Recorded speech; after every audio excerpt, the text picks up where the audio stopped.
Copy that. Altitude holding. Backing under Sirius. Stand by. Your heading's going a little off. I see that. So if Stand you by. want Yes. to turn your starboard and lateral the port a little bit. Copy that. There you go.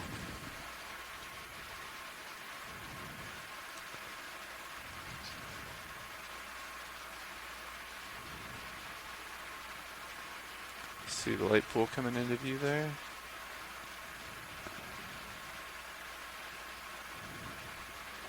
Decreasing Z-bias a tad. Delta 23, yeah. I'll come up just a tad. Okay. Little bump.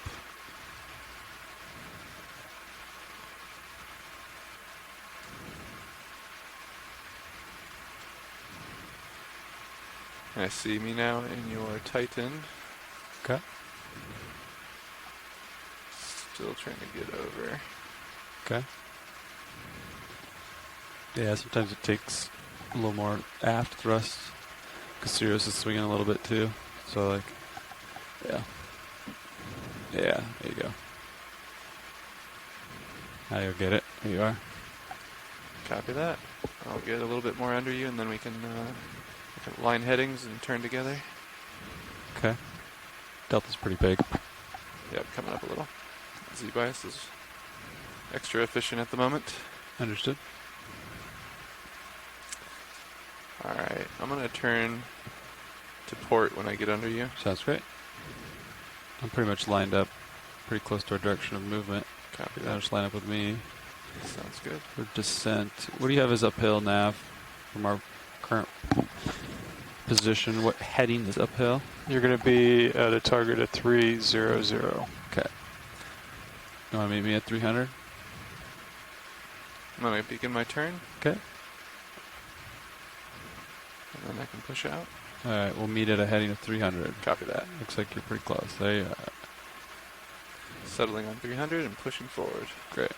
Altitude 26. Blue View's got bottom at 30 meters out from you. I'm looking straight down. If you want to push forward, I'll rotate up.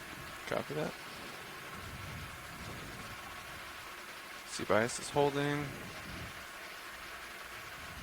Let's keep an eye on that Z-bias. Sounds good. Nice job. Pushing out. You can turn some additional lights on if that helps you. Sorry, should have had those on. No problem. Rotating up with you. Copy Rotating up. And I'm looking at 75. I'll bring my rotator up to maybe 45 degrees, and then I'll leave it there. that. Copy that. And then- 45 sounds good. And then I'll stay off of it so you have a reference.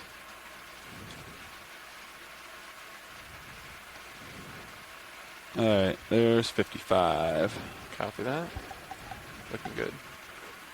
Yeah, we already have a little fishing view here. All right, I'll leave my rotator there. If you want to stay in the middle of my camera, we'll come down together. Copy that. Lateraling over just a tad. I'll ease it down. All right. Let's hold a delta Z of 15 to 20 and we can begin descending. Sounds great. Coming down.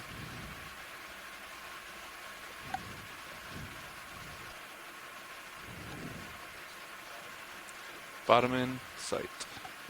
Visual of bottom. Copy that. Appears to be sandy from this altitude. Understood. Blue View range just over 20 meters. Copy that. Delta Z looking good. Nice job.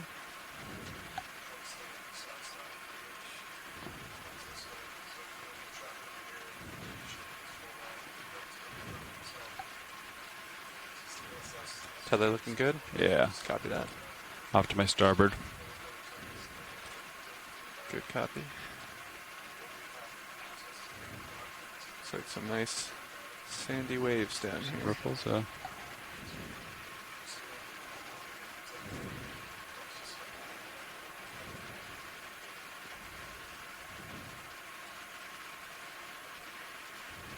Getting a little bit of tug.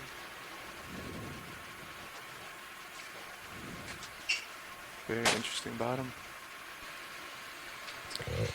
Yeah, I wonder if it's coral ripple.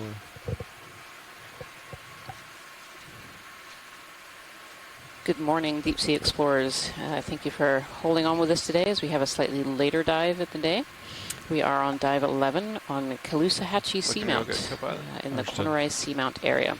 We have just started to land on the bottom, so we're going to give the pilots a few minutes here to set up, and then we'll begin our dive. Thank you for joining us today. If it works well for you. Yeah, my set point's there. It's just kind of... Yeah, it wanders a little bit. Yeah. Copy that.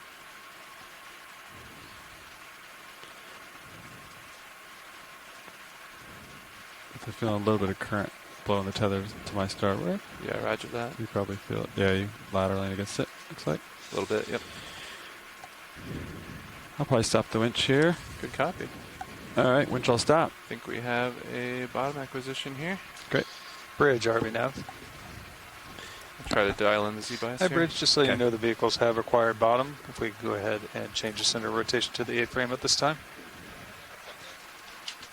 Copy that. And if you guys are good with bailout plan, looks like we're going to be due south, so 180 today for bailout. Copy that. Thank you, Bridge.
Yeah, copy that. Just get my radios set up here.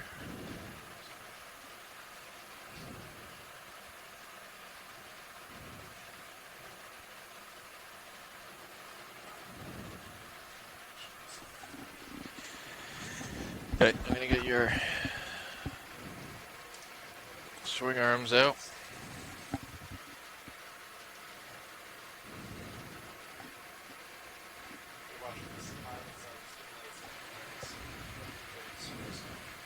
Perfect. Thanks so much, pilot.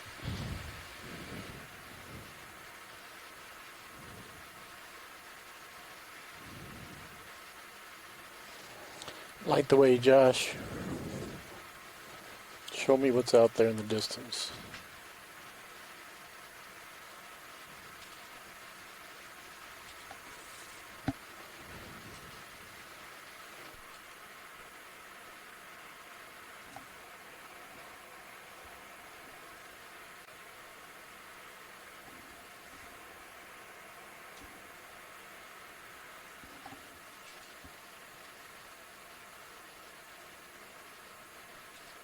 trimming shrimp, top of screen.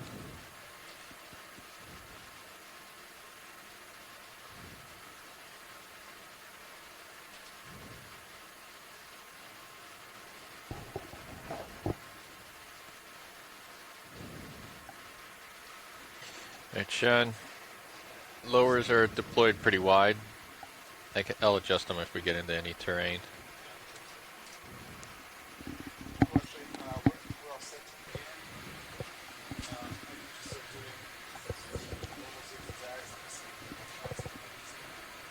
That's great. Thank you, pilot. I think, as usual, our first task is really to find a rock to pick up if there is one en route, and then just snap zooming on some of these corals so we can have some quick IDs back here. Thank you.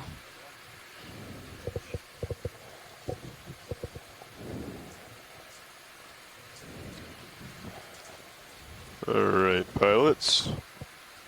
I have waypoint 2 selected. So Looks good morning like and welcome to Dive 11 of the NOAA Ocean Exploration Expedition North Atlantic Stepping Stones. Today the stepping stone that we're looking at is Caloosahatchee Seamount in the Corner Rise Seamount area. Side of the ridge.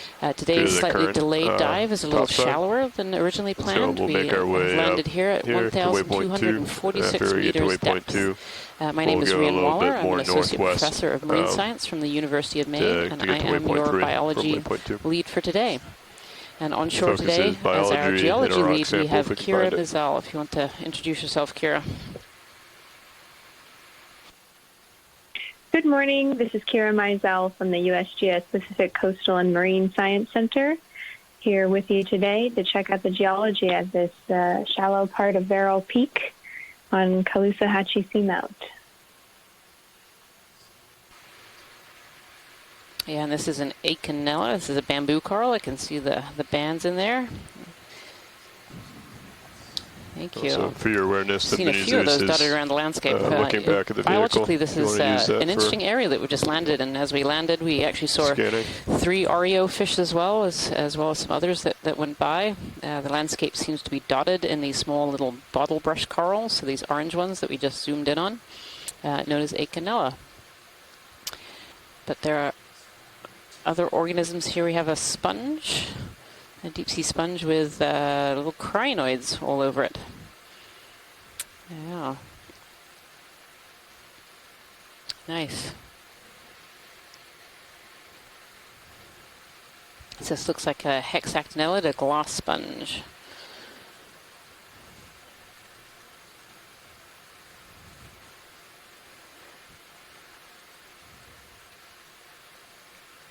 And it looks to be sitting on just a bit of coral rubble, sort of consolidated together.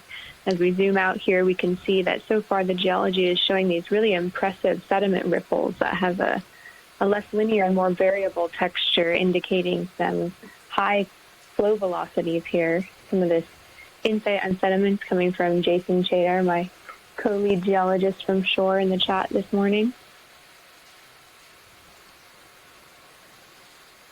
Yeah, these sediment ripples are really impressive, and it's interesting that some of these ripples are made out of this coral rubble material that's been so prevalent on our previous dives here in the Corner Rise as well.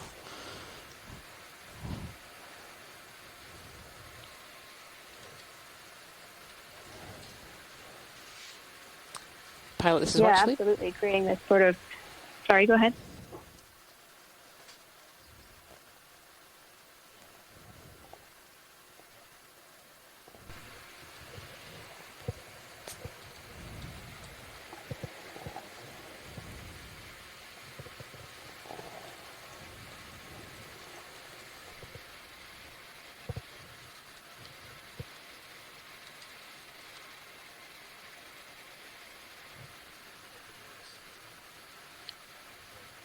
We can see too the current just pulling these large, tall organisms around, definitely showing proof of the strong currents that have also formed those sediment ripples. ripples. Main stalk with less movement.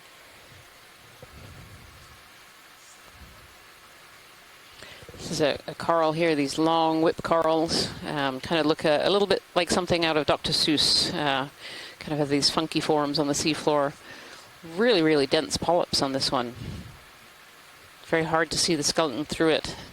And very often it's the skeleton that helps us tell what species some of these corals are. I don't know if it's possible to get in a little tighter, or are we at about max there? Okay. Thank you.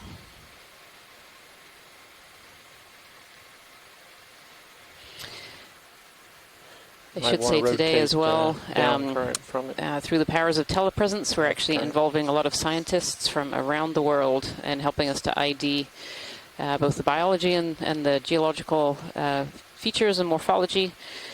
So we have this scientific chat room where other scientists from around the globe can help us, and we have about 20 or so scientists in and out of the chat room this morning. And so just looking at this coral a little bit closer. Not quite sure what this one is. Again, looking for some skeletal morphology as we go here, but they're so dense, really, really dense. As Steve Oskovich is saying, unbranched primnoid. It's definitely got those primnoid polyps for sure. Gonna let it come back from the right. Beautiful. Thanks so much, pilot. And these long whip corals are dotted around the landscape where we've landed here today. We'll try to keep it in focus. Just looking for any kind of node or anything. Same, potentially a Norella, which is a type of primnoid. Primnoids are quite common in the deep ocean. There's lots of different species that we see around the globe.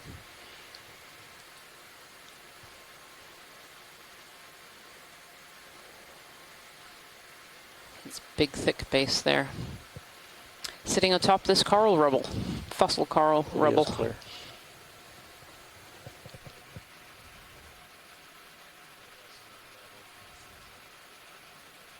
Yeah, 300 is the heading towards waypoint 2.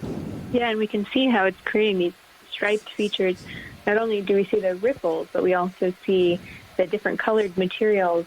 And it looks like the coarser material sort of building up on the lee side of the ripples. And it's that more black-looking ferromanganese-coated coral rubble being built up on the side of each ripple, suggesting that there is some size sorting due to these strong currents, and size sorting of the sediments and other coral debris. And it's a really good view out of the Sirius camera today. So if you go to live stream number 2, so the ROV system that we're diving today is a two-part, two-body system. We have an upper part called the Sirius, and that is loaded with cameras, and that Sirius body takes some of the wave action out of the line so that we can operate the D2 without being hauled up and down. Speed decimal 2 knots. And so live stream number 2 is the Sirius cam, and you can really see those stripes of those ripples in relation to the size of our D2 ROV system here today.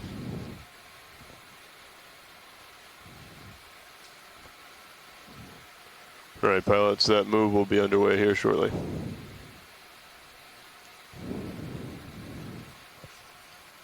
It's a Bathypathes, a type of black coral that we've seen pretty commonly during some of these dives.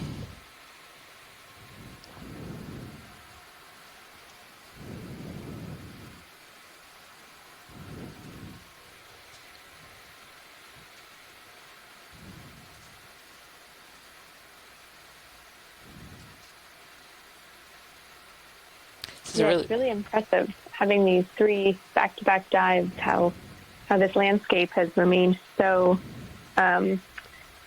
similar with the carbonate, the very biogenic, rich sediments that are more white here, and this ferromanganese-coated coral rubble sitting on top. But then everywhere, each seamount we've gone to, or different parts of the seamounts, we've seen a different morphology. Today really being treated to these sediment ripples versus those vast fields we were seeing yesterday on Yakutat Seamount. And it's such a fun and different landscape, kind of looking over all of these different corals. Really quite abundant in this area. It's quite a high density, even though they're spaced out in between these ripples. Kind of as far as the eye can see, we can see colonies of different species of coral and sponges. and just more higher relief. And if you joined us for our dive yesterday, dive number 10, which is over at Yakutat Seamount, a little bit deeper than this, we really didn't see much in the way of this large fauna where we landed. Yeah, I think there's one on the right and there's one on the left, I think, as well. Yeah. Yeah, this right one is an Oreo. Yep, that's an Oreo.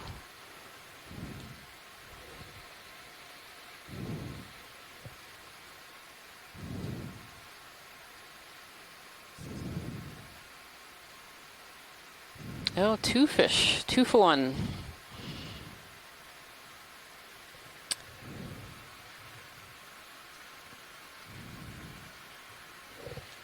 And we have a couple of fish biologists on the scientific chat room here. If they have any insights into what these two species might be. These two are actually quite different from what we've seen previously.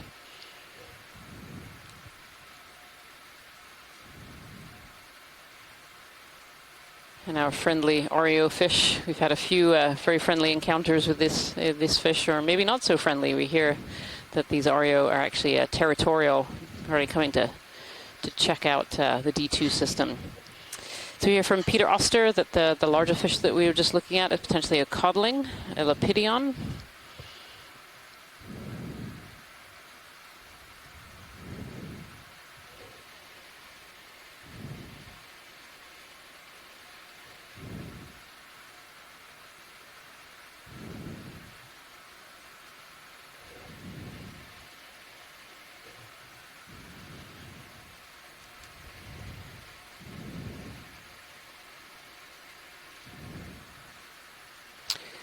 Could we snap zoom on this white coral that's just coming up? It's got 2 branches on the left-hand side there.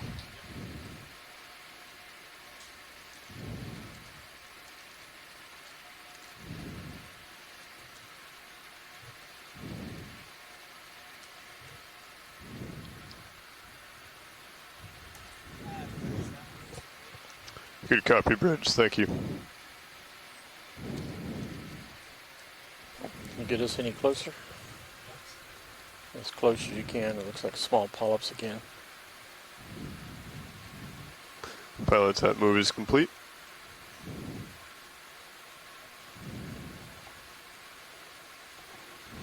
Looks like we have a large anemone sitting at the base. This is potentially a corallimorpharian anemone. We've seen actually a couple of what look like the same species of these.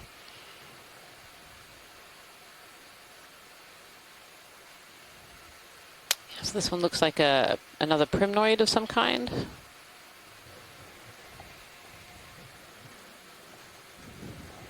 Very distinct polyps and branches there.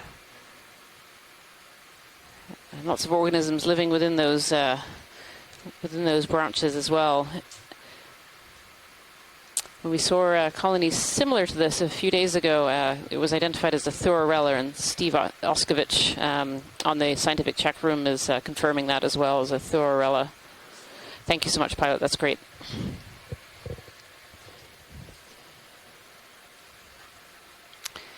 So we have these orange Acanella bottlebrush corals. We have these white Thorarella, and then these long primnoid whip corals, potentially a Narella species, and some Bathypathes black coral as well. So it's quite a high diversity for having not really moved very far yet. We're still really in the landing location where we landed a few minutes ago.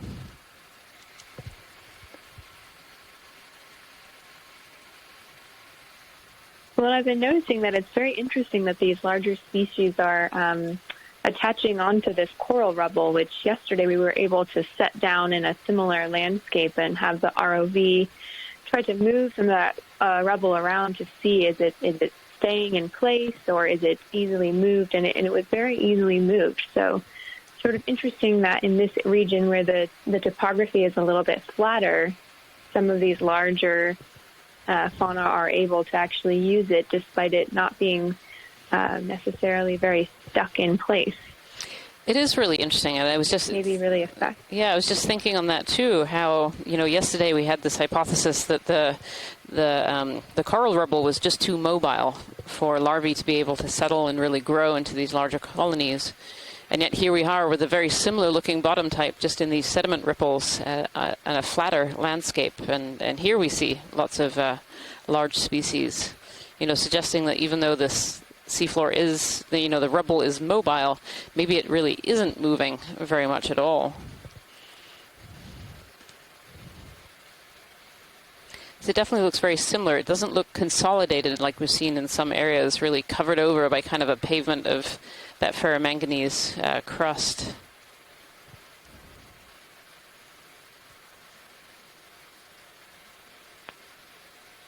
Yeah, I agree. Definitely more of a sedimented area here, although very similar looking. Very.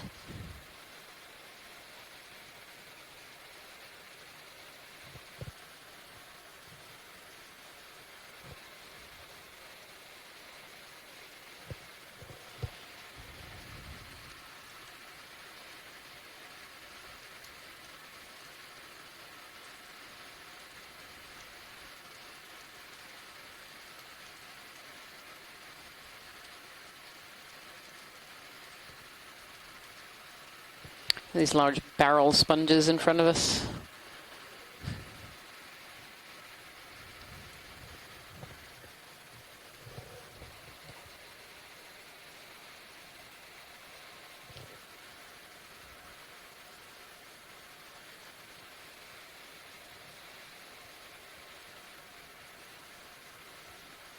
And in case you haven't seen some of our previous dives, we've been talking about this fossilized coral rubble that you kind of see on the bottom here.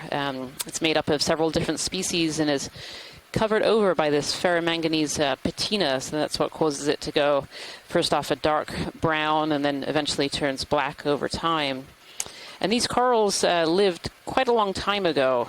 Some preliminary age dating from this area from colleagues and paleoclimate scientists estimate some of these corals lived 10, 20, even up to 200,000 years ago. And so this was really a paleo reef, a fossilized reef system that we're seeing here with all of this coral rubble. It's eventually been broken down over time as well.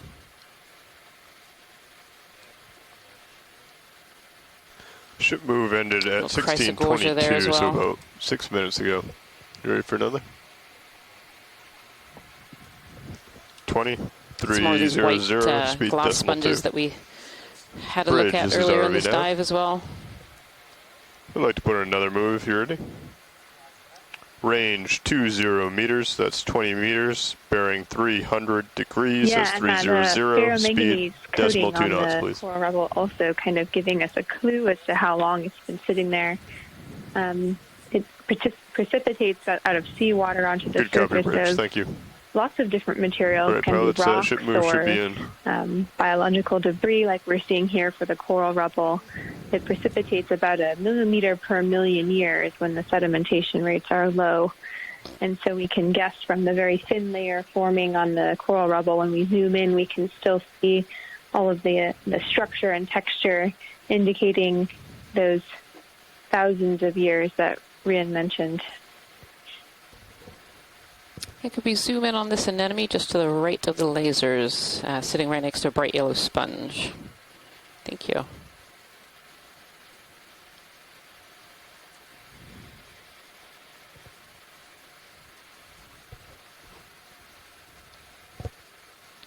Though we often very much focus on some of these larger organisms, as we've seen, there are a lot of smaller organisms that are living amongst this coral rubble as well. It's really providing that habitat for other small species. So this is potentially another corallomorph as well. So corallomorphs are a relation of anemones and corals, and are often, you can tell them by these little balls, kind of the end, these nodes at the end of their tentacles there. This is interesting, as this one actually has a tentacle stuffed in its mouth, suggesting that maybe it caught some prey. And those tentacles have these sticky cells all over them. They're called nematocysts, and they have like a sharp barb inside them. And when something brushes up against it or they sense some prey, these barbs are shot out into whatever the prey item is and make it stick to the tentacles. And then those tentacles will bring the prey over and put it into the mouth, which is that central opening there. And these corallimorphs, just like anemones and corals, they have just one opening, so food goes in, it's digested inside that opening there, and then the waste is spat out. Anything they don't digest is spat out afterwards. Really fun to see it with its, its tentacle in its mouth there. It's so cute. Full wide. Thank you so much, Pilot. And you can really see that that rubble around that anemone too, all the different types of corals that are made up, as well as spines. Always one of those carnivorous tunicates too coming up. Yeah, we could just have a quick snap. Tunicate is the target. Laser's clear. Yeah, these carnivorous tunicates was something we saw a few days ago. Looking at the top circle. Really very large.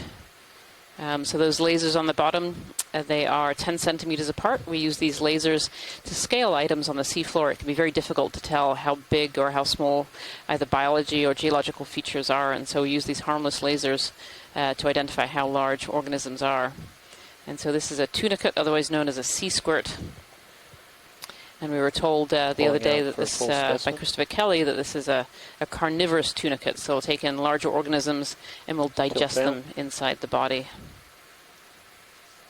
That's a really great shot. Thank you. One last zoom to the upper right. The opening on the right.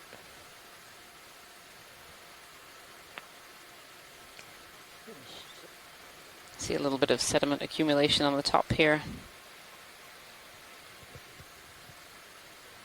Yep. That's great. Pulling full wide.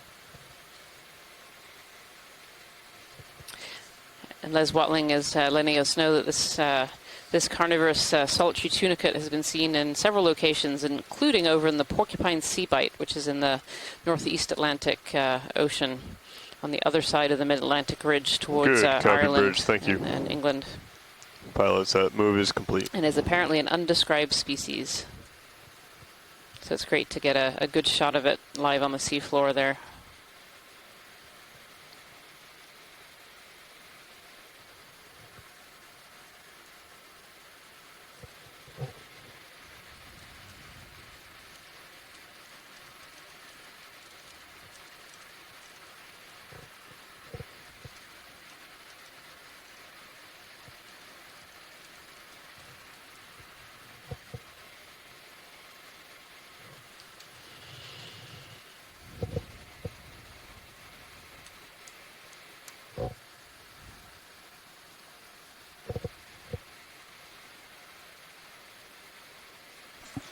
See anything off in that distance on the sonar? Again, some returns on the... So I'm not seeing much in the way of igneous rocks, Kira. I know one of our first tasks on a lot of these dives is to find a rock, but I'm not seeing much here.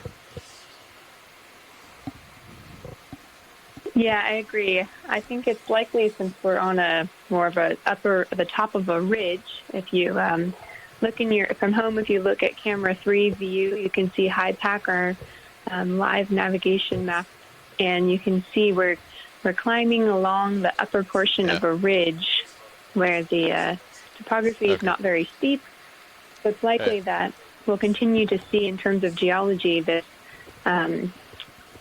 carbonate sediment with some coral rubble accumulated, as well as these large ripples in the material. It would be rare to see an igneous outcrop, but not impossible. So we'll keep our eyes out, but definitely not looking like an area where we're going to get a rock collection anytime soon. Looks quite consistent so far. Yeah, it doesn't seem like it should be that hard to collect a rock from places, and yet this has happened to us quite often in the last few dives. We've had to really hunt for that rock sample.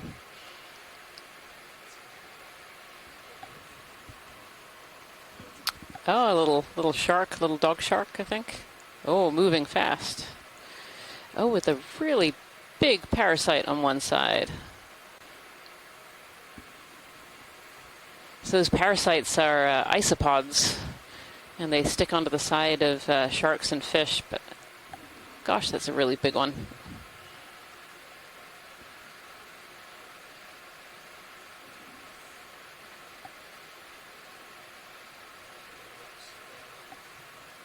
Maybe fast, but not as fast as us, huh? Thanks so much, pilot. Not today, anyhow.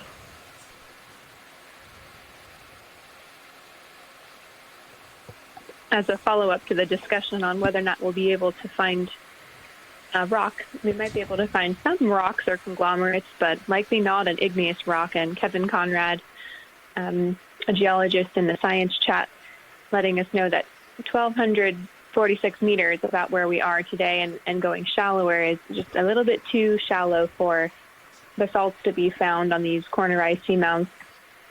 The igneous rock that makes up these large underwater mountains is covered up at the tops by these carbonate caps, and the igneous features would be much deeper. So we'll look forward to a chance to sample some of those on some different dives, and instead enjoy the lovely sediments and carbonate features for the geology on this dive. Yes, we're just going to have a little zoom into some of the sediment here.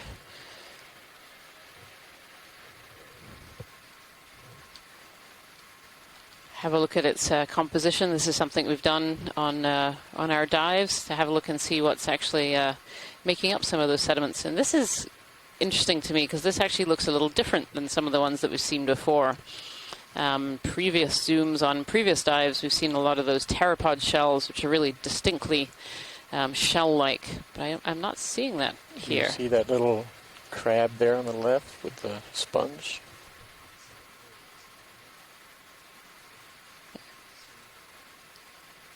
Oh yeah, just noticed up in the left corner there's a crab that's trying to hide. So this is what's known as a carry crab, and they carry often pieces of sponge as little hiding areas. Pilot, can we tilt straight down? I think we'll get a better details of the sediment. Some chat in the scientific chat room that this potentially, these white areas really look like they've been biologically turned over, so organisms that are digging into the sediments. So interesting. Yep, and Cindy Van Dova says there's shell debris surrounding the sandy patch, which is consistent with this bioturbation. So this area doesn't look quite as turned over as that area that we're just looking at, so here's a good contrast. So we can see a few of these pteropod shells in the sediment here.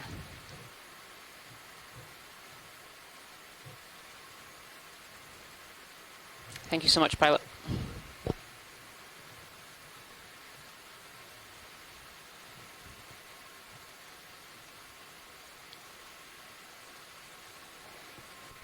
I really like those zooms on the sediments here. It's just we think about sediment as being maybe finer, and that fine particles would be out here in this deep part of the ocean. So when we zoom in like that, we see those nice big grains of lots of different biogenic materials, some plankton shells and other animal debris. And it's super interesting to imagine the sedimentary processes here and the currents that have swept away some of the finer material, leaving behind these almost sand same direction, 20 meters. Sand-sized grains of sediment, even though it's not sand, but you can kind of use that as a way to imagine the another move if you're ready. Material that you see at a beach. It will be the same as the last two, 20 meters, that's 20 meters, bearing 300, 300 degrees. Speed 0.2 knots. It's really fun to kind of look out on the view that we're seeing and all these little candy canes of corals in the distance there. Good job, thank you. A lot of these prinoid whip corals.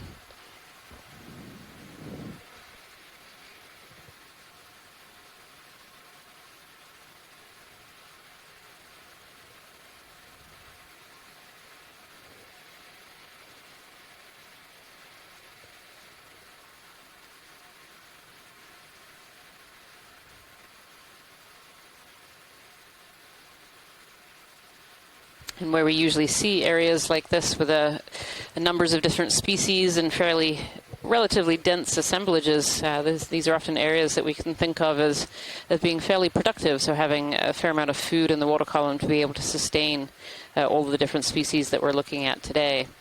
And the food here in the deep ocean comes from something called marine snow. So this is often the particles that we're seeing in the water column, particularly if you're watching us as we go down with the ROV system. So these seamounts interrupt the flow of deep, cold, very nutrient-rich water from the deep and bring it up to the surface, kind of spiraling around as it hits this circular shape of these seamounts. And those extra nutrients up in the water column can cause things like plankton blooms. And so this plankton is blooming because it has all this extra nutrients. And then eventually that plankton dies and comes down to the deep ocean. And that dead plankton, as well as other material that's picked up en route, really forms the food for a lot of the organisms that we're seeing today. Look at the absolute field. Field of corals. Oh, here we are. Here's a fish. The tail. This may be the codling. I don't know if it's the same one that we saw earlier, but full screen. This looks very similar to the fish that we saw earlier.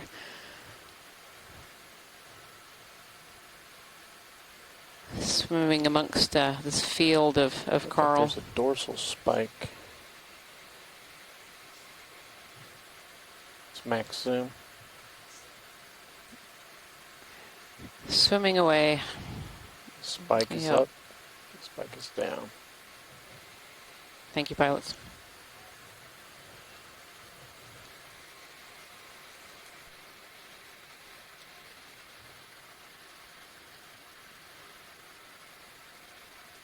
Can we zoom in on this crack that's on the seafloor here? Thank you.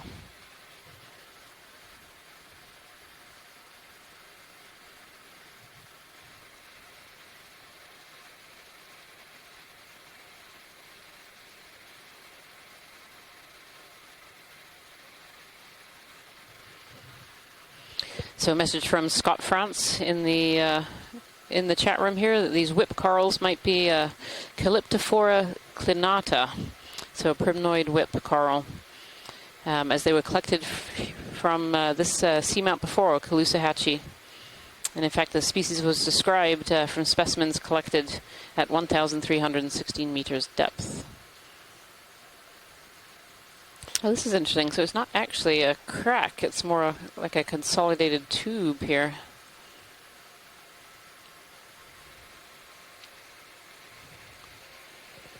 Should pan upper right, sort of go down the track. Yeah, it's an interesting little, so I couldn't tell if it's more of a lip, like the coral rubble has been sort of piled up and created a ledge feature, or definitely something a bit different amongst the field of pretty uniform textures of carbonate sediments with coral rubble coated in this light layer of ferromanganese oxides. Interesting. So I think there was a cup coral in the foreground as we back out here. It was kind of a red color right there, kind of dead center on the bottom of the screen there, coming into the lasers, just below the lasers.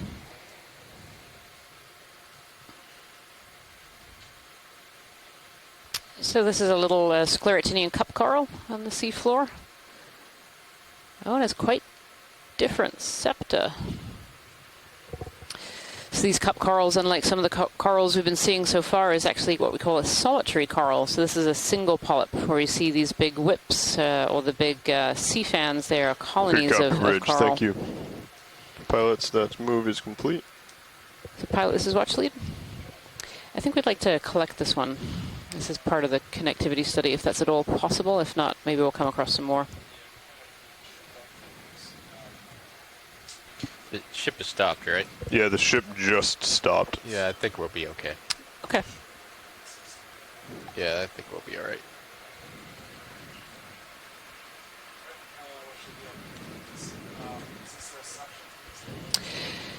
You know, it actually might, if it's on loose rubble, it might come up in the suction. Yep. Lasers on.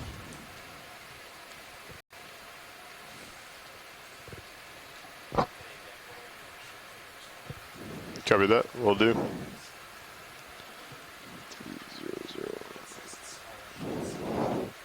Bridge, this Yeah, is look at RV that. It's nav. pretty tiny. And hopefully it's Like on to put in a fairly ship move loose if you're material ready. on the bottom there. But it gets some of the fossilized coral Range material. 10 meters, that's while we're 10 collecting meters, bearing 120 degrees, speed 0.2 knots, please. So we are just setting up here to collect this little coral. Good copy, thank you. We have a mission on these exploration expeditions All to right, collect pilots, you have a species move that in are 10 meters potentially unknown or directly potentially unknown from certain reverse locations. of what we have been doing. This is one of those target species for connectivity. So we're going to give the pilots a little bit quiet here while they set up to collect, and be back with you momentarily.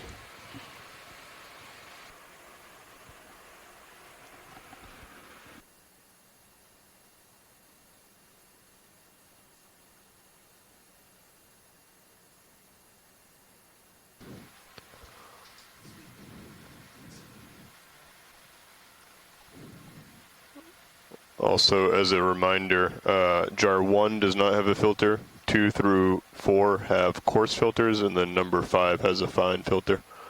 They're all free at the moment. No, this can be quite a thick filter. That's fine. Yep. Of course, I meant coarse, not thick. Thank you. And I got you on jar 2.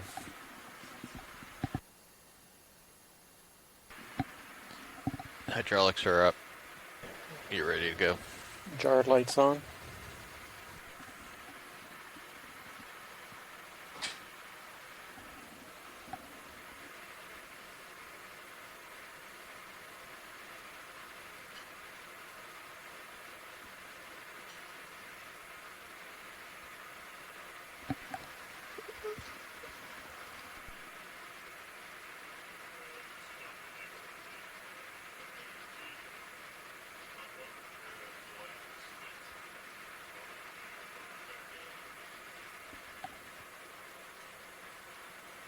We can't hear you.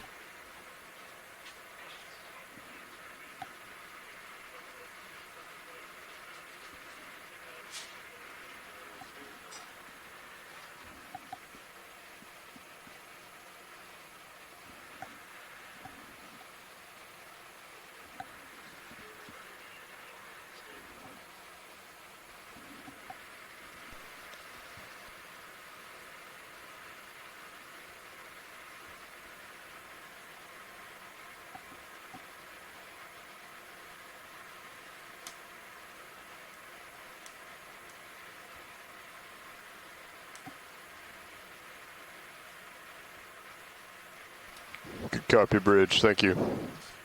Pilots, that move is complete. That was 10 meters reverse.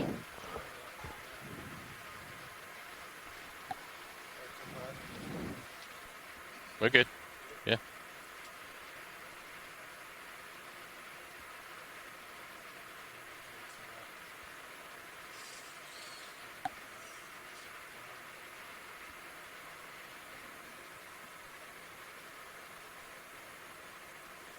Need to exit from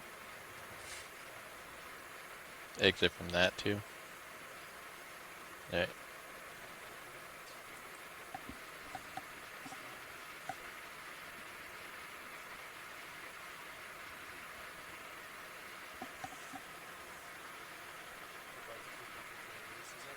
Yeah, go for it.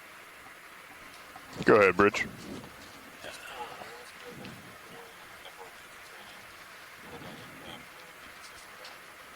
Good copy, thank you. Pilots, did you copy that? Yep. All right.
Let me jar in.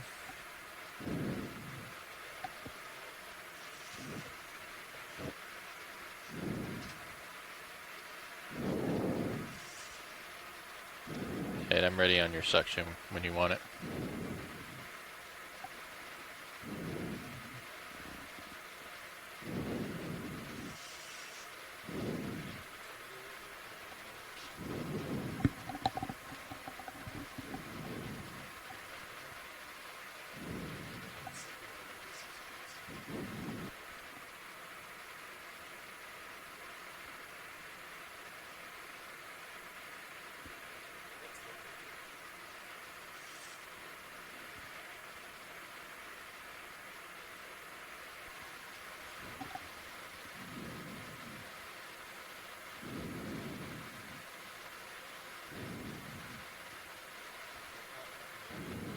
You want me to go tighter on the main? Copy.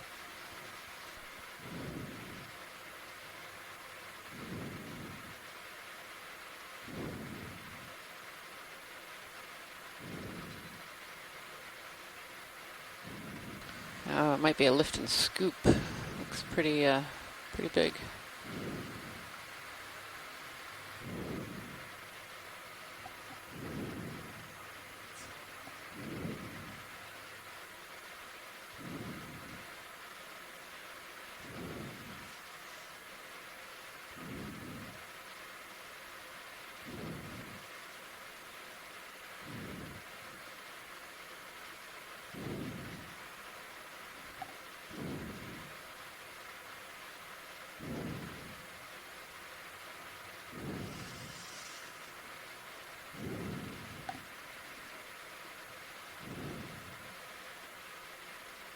Still in the mouth, may want to blow it into the bio box.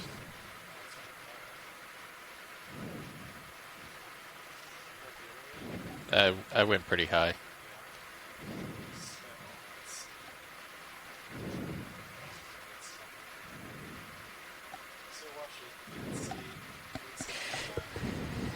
Yep. Yeah.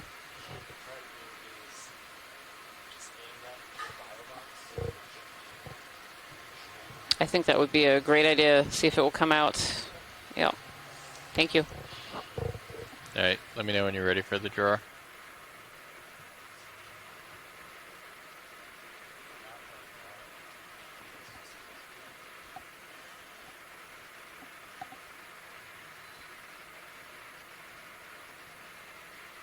I don't know if you want to go out much farther.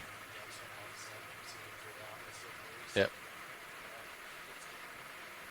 Drawer coming out.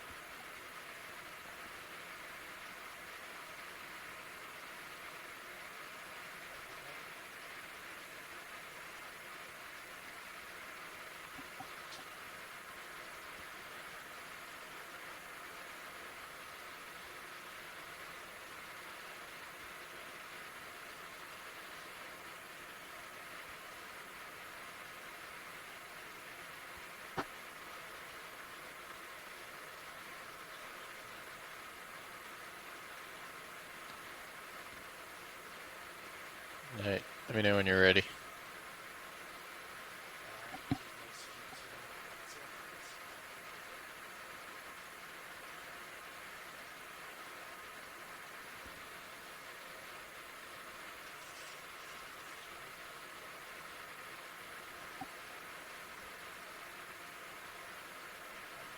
There it goes. Well done. Thank you, pilot. All right.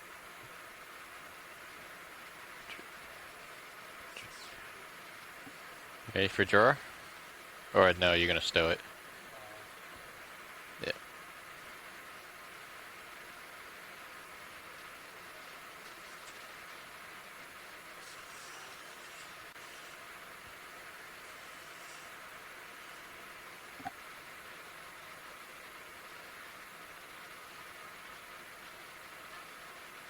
You're nice and lined up.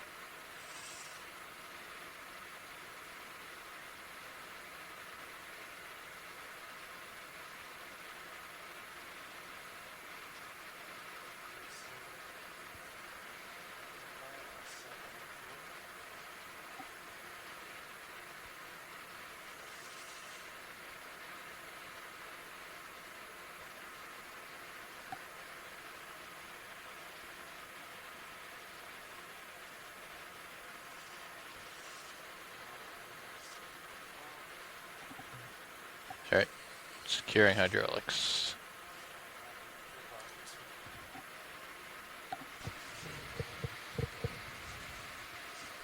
Thank you so much, pilots, for the excellent collection.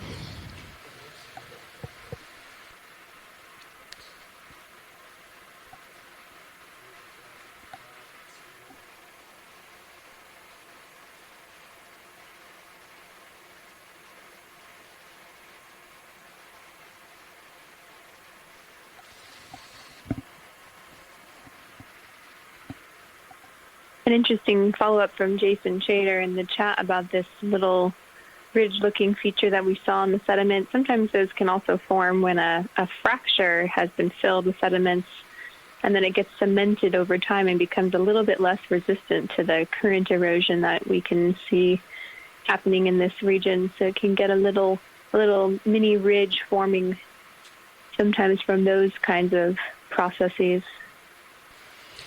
Wow, really going into a more sedimented area here, and the morphology kind of changing once there's a lot As of you less begin of that stretching dense out coral again, would you rubble. like another move? Yeah, it's really interesting. We where really just crossed a transition reverse there, 10 a distinct line meters? where it changed from these ripples to this very As you much stretch out, would you like smoother another move in where we reverse 10 seafloor. meters? Sure. And continuing this field of this Calyptophora clinata, Is that a these rock? primnoid whip corals, along with these little bottle brush. Oh, do we have a rock? I think that's consolidated coral there. Thank you for looking. Good eyes.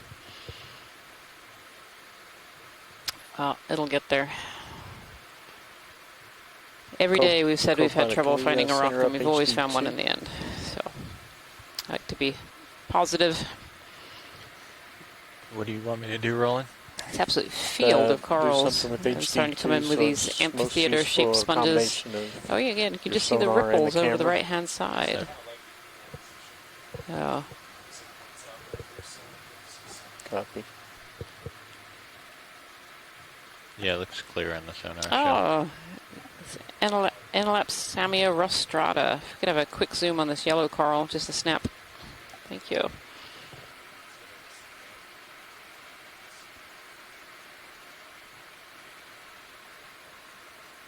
Get as close as you can without stirring up the sediment. Actually, is the current stable right now? That shrimp swimming slow. Yes, this is Enelapsamia rostrata. We've actually seen this coral over the last couple of dives. And this is a hard coral, so this is a colonal coral, so it has lots of polyps all within its frame. And they're just this really beautiful, distinctive yellow color out here on the corner eyes. And one of the features of this particular species is all the polyps grow in one direction, so they have kind of a face and a back, and we're staring into the face area. You can see those polyps with these short little stubby tentacles sticking out of that skeleton framework. And these hard corals have a hard kind of exoskeleton. When we think of the soft coral fans that we're seeing, they actually have a central axis and the tissue grows on the outside. Well, these hard corals, the hard parts are on the outside and the tissue grows in little pockets inside those hard parts. All made of calcium carbonate. In the case of this particular coral, this is an aragonite skeleton structure. Beautiful shot. Thank you so much, pilots. Let's go with a full string.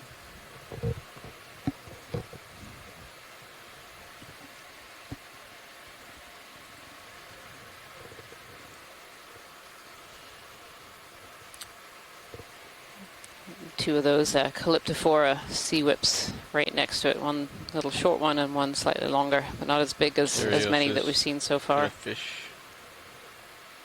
Can we see the small piece on the ground?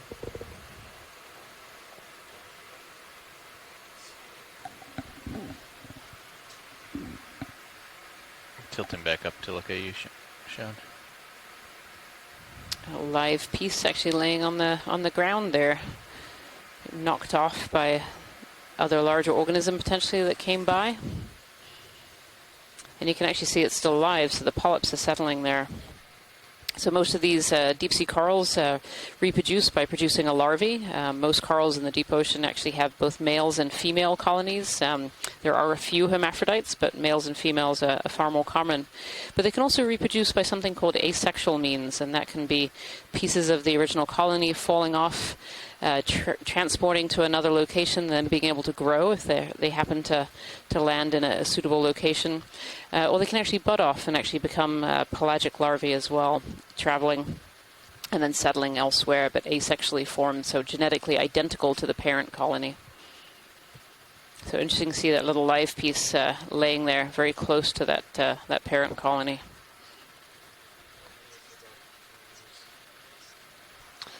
Yeah, in the same direction, 300. And back into these sediment waves Right, and kind of rubble zone here. Bridge, this is RV Nav. Like a move when you're ready. Range 20 meters.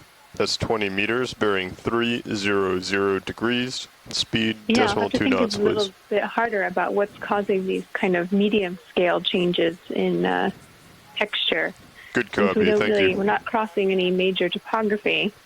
Interesting that we have these patches with almost no coral rubble and then right back into the sediment ripples, and then sometimes kind of just coral rubble. So even on this medium scale, we're seeing a bit of change with the same materials but in different distributions. Yeah, it's really interesting because we're traveling up this ridge, which is relatively flat. You know, we're looking today at about a 12-degree slope, so much flatter topography than we've been doing recently in the last couple of dives.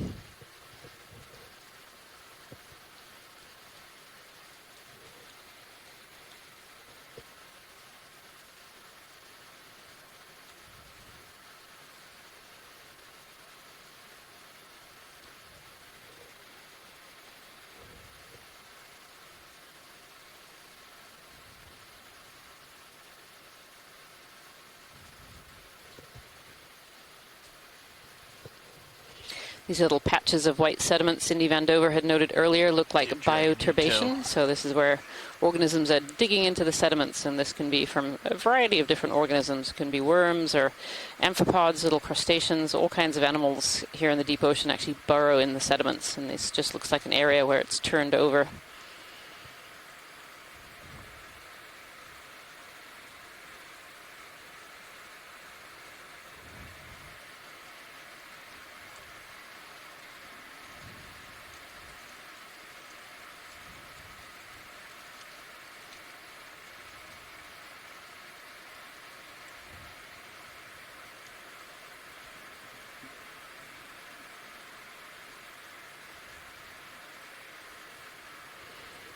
And again, crossing over just on the left-hand side onto this more smoother sediment area.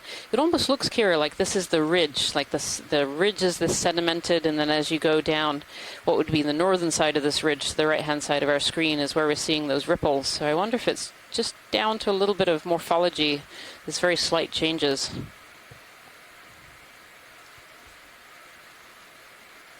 Yeah, excellent observation, Rian. Doing a combination of looking at the map of where we are and the video of the seafloor. That's part of our job as the science leads too. Can put together all the information on the currents and the depths and the topography and what we're seeing on the video to try to make sense of it all. And I really like that thought that as we go from side to side, just over the edge of the ridge, you can imagine if you were on a hike on a mountaintop on a ridge. At the very tippy top of the ridge, you'd be on more solid or homogeneous textures, and then just off the sides, you might see accumulations of debris, which it looks like is what we're seeing here. And then the strong currents going over this, causing these really excellent large-scale sediment ripples, where the sediments and the rubble are sort of separating from each other based on size, and so we get these big ripple features with the more coarse, larger grained rubble being accumulated on the lee side, so whichever side the opposite the direction of the current. And then the smaller particles of biogenic sediment being left behind that, so sort of a size sorting happening over time.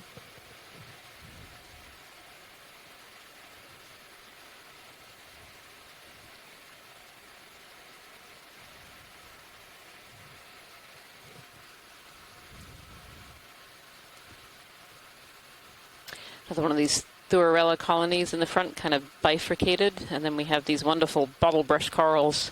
Some of them very bushy, like bottle-brushes, and others seem to have these little, almost lobes going up and down their skeleton, just different growth patterns as they grow.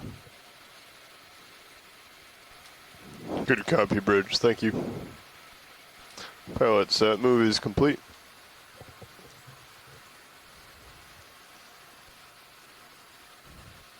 I'm really just blown away by these fields of these Calyptophora, these primnoid whip corals. And as Les Watling was noting earlier, that these have been found on this Caloosahatchee Seamount before. There's been a couple of dives in the Seamount, but in very different areas than we're exploring today.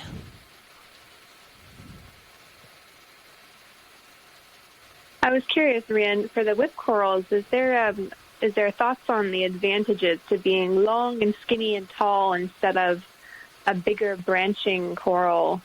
Does that give you an advantage reaching up into the water column to try to catch some of this marine snow? Or is there any thoughts on the evolutionary side why they'd want to be so tall and thin? Yeah, that's a really great question. You kind of really touched on it there, Kira, that obviously, these corals are... oh, there's a fish there. These corals are feeding out of the water column, the suspension feeders, so they need to be up in the water to be able to pick out particles. And so you can imagine being long and thin and skinny would help give you that advantage. Now, if you're kind of a fan-shaped coral, you might have other advantages in that you're interrupting that water flow and kind of swirling it around your branches. And so maybe you're getting more food into that inner core area. From my perspective, too, in terms of the kind of research that I do, I'm really interested in how these different shapes enhance or help reproduction. So if you're long and skinny, you can imagine all of your larvae are traveling away from your colony very, very quickly. Whereas if you're these small little bottlebrush corals, maybe some of those larvae are retained for settling really close by. It's one of these really interesting questions and why we see such a huge diversity of different forms of deep-sea corals and out there as well. Science, I've got a question for you. Absolutely, This Roland. is very general. When you've got such a large collection of corals such as these, is there some type of name or anything associated with this type of collection? Like a flock of birds or school of fish? Yeah, that's a really great question. So, we have a couple of names. You obviously have kind of a reef or a bioherm for these harder corals. And where we see fields of these octocorals, when you get over a specific number, they can be called a garden. So a garden of octocorals. And certainly looking at these numbers, I could potentially throw out there that this might be a garden community, that there are so many within a certain square footage.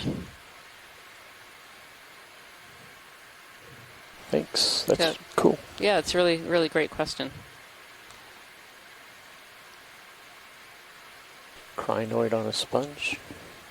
So Tina Moltsover is kind of adding to Kira's question earlier here, saying these whip corals, these long, thin, almost candy cane-shaped corals that we're seeing in front of us, they show better regeneration. So for some reason, we often see whips at the top of guyots. She also agrees with the garden analogy for this this level of density that we're seeing here, that this could indeed be one of these octocoral gardens. Let's snap real quick video. And of course, all of the video data as well as the samples that come from the NOAA Ocean Exploration Program aboard the Okeanos Explorer go out to the community. So all of the video that we're taking, all of the samples go to national repositories and can be used by researchers around the world. And so one of the things that can be done from the video that we've taken so far is look at these communities of these whip corals and actually count how many are in this community as to whether they belong in that garden category, this high density communities. It's a beautiful shot of a crinoid here sitting on top of this this vase sponge. One last garden question. Absolutely. Do these particular corals tend to have these larger coral gardens? How frequent do you find them in this sort of layout? Yes, that's also a really good question. I'm not really sure about the frequency. Certainly we saw a habitat like this on this Caloosahatchee seamount before, in this kind of density of other whip corals. Certainly up, I'm thinking about an area in Alaska that I've done a fair amount of research. We do see some of these whip corals forming communities like this. They tend to be very, very dense and close patches, and this definitely seems to fit that. Looks like hair. Little jelly in the front there. Yeah. All the corals in Sirius's view. Oh, actually, it's a shrimp swimming through the water. Beautiful. Oh, 2 of them. There's actually been quite a few. We saw some as we were just starting to land as well. Oreo fish in the background too. We've seen a fair number of Oreos so far.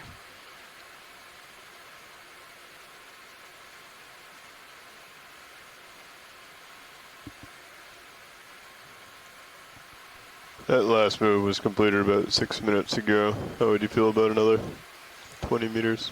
Yeah, let me center up. There's a bit of a Close drop at off. the edge. Yeah, we think it's the edge of the, Yeah, you guys are coming up a ridge right now. yeah. So, we look at 300. Yeah. Yeah, certainly looking up slope here. This Sounds like me enough. garden community, I think I'm going to continue calling it a garden of these whip corals, is definitely continuing off into the distance here as we move up this eastern ridge. If you are just joining us today, this is dive number 11 of the NOAA Ocean Exploration Expedition North Atlantic Stepping Stones. My name is Rian Waller. I am the biology science Bridge is lead, RV now. along with Kira Mitzel, We have who is another move on if you're the ready. telephone line as the geology Range is lead for 20 this meters, expedition. bearing And we are today diving on degrees. Speed decimal 2 knots. eastern Follow it in. peak area, an eastern ridge area, sorry, of Caloosahatchee Seamount, an area called Good copy. Verrill Thank you. Peak. Oh, and here we see our sea star wrapped around one of these primnoid whip corals, these Calyptophora. Nice hold. That ship moves in, pilots. This sea star really has a very good grip on this very thin coral. It's kind of amazing when you think that thin coral can hold up this sea star. So these sea stars are predators of these deep sea corals, and so they can actually strip the polyps. I don't know if we can get in any closer, kind of on the bend of its arms there. Sure. Wondering if we... Yeah, I'm floating, but I'll try to keep it center. Yeah, I wonder if we That can lower see right that it's arm. already stripped polyps from there. With the lower right one, huh? So the oral area in these sea stars is on the underside, so you can see it's kind of wrapped itself around. It's probably got its feeding area, its oral area kind of wrapped around this poor Calyptophora. There's a little yellow polychaete as well sitting on the arms of this sea star. Oh no, the polyps are still pretty intact, so it looks like the sea star maybe is only relatively recently glommed onto this coral, because I don't see any missing polyps down below, and I don't see any missing polyps up above. A little yellow polychaete on the arm down below there. That's a really great shot. I think that just shows how strong the skeletons of these are. No, go ahead, Kira. Oh, that's exactly what I was just going to say. I was just going to say that exact thing, actually, is, looking at them, I would imagine it more, like a thin branch or, a really breakable material, but seeing this really large sea star just hanging on for dear life while having a snack is just really showing the strength. Yeah, I know. And as Tina pointed out, this coral is not very happy. All of its polyps are all closed up, so you're not seeing those polyps. If you actually look at the coral right next to it, you can see it's kind of got this fuzzy texture, and those are all the polyps that are open. But the one the sea star is on is not very happy about it being there. They're all closed up. So, beautiful. All set there, Watchley? All set. Thank you so much. There's item that might be rock, but I don't think it is. Okay. Did you get eyes on that when you had it zoomed in? The one kind of right below it? Yeah. Yeah, it's kind of a consolidated coral. Kira, do you have thoughts on whether you want to collect some of this consolidated coral at this point? Oh, we can keep moving. I just didn't know if it might have been a rock. It's a tough one. I mean, there's always information we can glean from the coral material, and certainly since we've gotten a few pieces from other seamounts, it could be dated and correlated to other, if the material is the same age as coral rubble we've seen in other regions. So, and since we're on this ridge and that's the rock material we're likely to see here, it could certainly be worth getting a sample like that if we see it. Sure. Okay, we will keep eyes open for a larger piece of this consolidated material.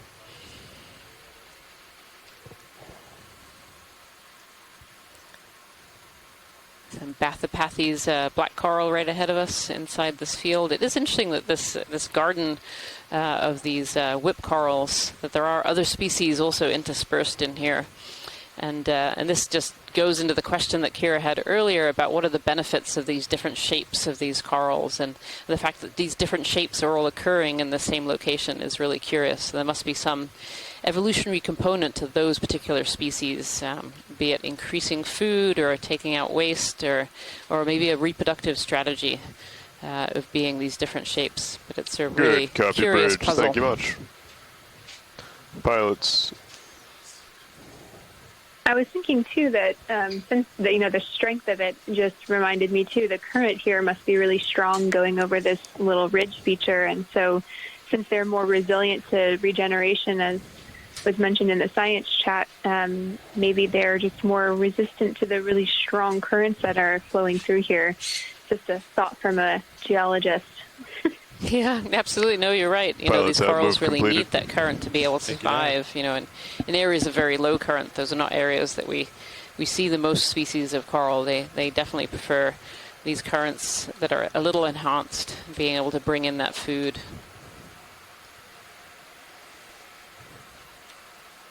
Beautiful.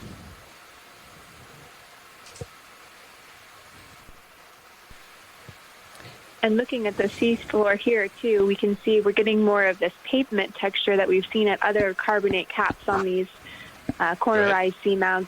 You can see it forming more of a rock, whereas in the slopes, when we get over the edges of this ridge feature, we see more coarse sediment accumulation and coral rubble. Here on the very top of the ridge, we can see how it's been cemented over time into a true, more of a carbonate rock, where we see some smoothing from the current activity over the top of the ridge, as well as some erosional features causing these cracks and little disturbances to that pavement, but overall a bit different from when we go over the sides of the ridge. Yeah, here's an example, thanks for the zoom, on a little erosional feature where the pavement has been broken, and you can see the coarse-grained sediments inside. Yeah, this is really interesting. I actually thought this was a rock, a dark rock on the seafloor, and it's not. It's actually a hole. So, depth perception. Yeah, absolutely. Fun to get a zoom. And you can see that it still looks like it, the carbonate rock still has a lot of topography to it. But it's been smoothed over by these currents forming this pavement. Yeah, really interesting. These yellow sponges, yesterday Christopher Keller was telling us were a type of Hertwiggia sponge. We saw a few of those on our transit yesterday on an area of Yakutat Seamount.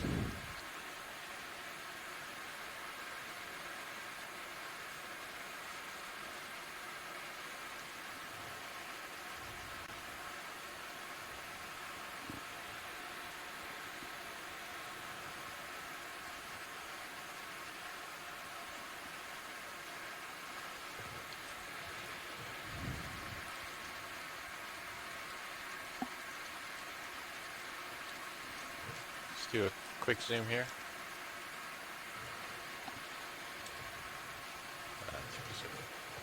Looks like a branch with a cup coral actually sitting on the back of it. There's a few of these little cup corals here, and we've taken a representative sample to have a look and see what species that might be.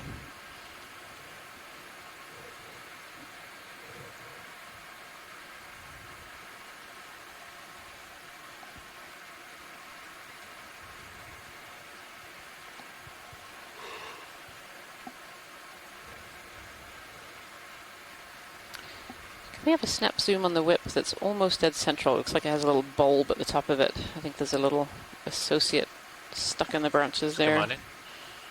Thank you. Oh yeah, we have a little brittle star wrapped around the top of this Clyptophora. It's actually looking a little ragged at the top, like there's been some predation going on. It's missing some polyps. Thank you, pilot. That's great. Okay, let's go ahead.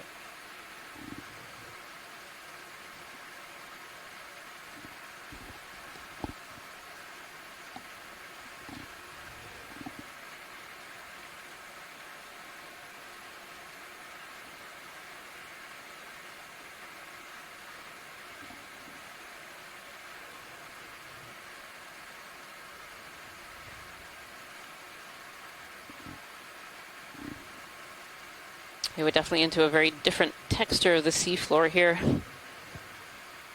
I wonder if that might be a potential collection on that rock there, right on the lasers. Let's come on in, Robert. It certainly looks like a piece of this consolidated carbonate Kira.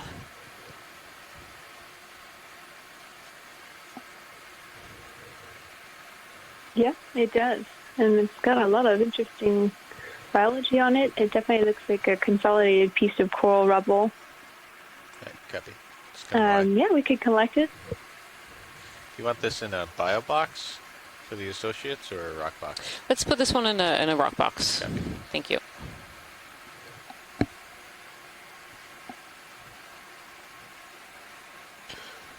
Pilots, that last move ended about 5 minutes ago. Copy that. Thank you, Nav. Be advised.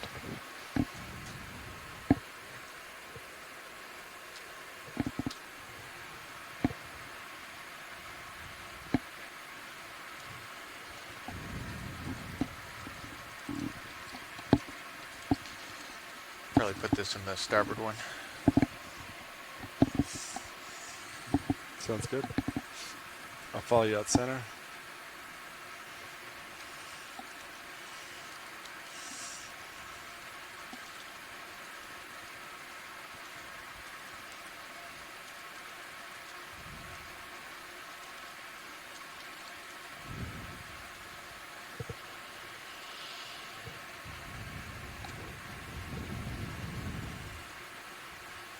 Do we go inboard? Yep. Bring it inboard.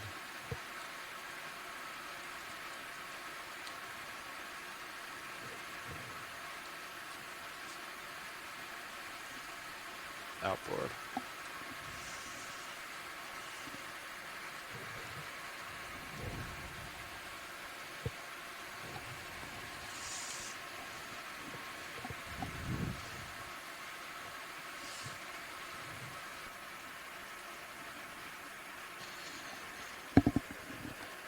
All right.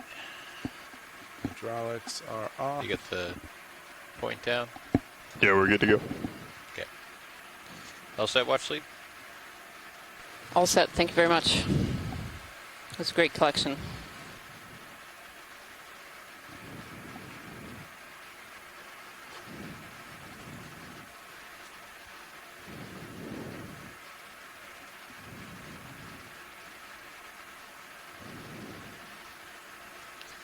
Sonar looks clear. We want to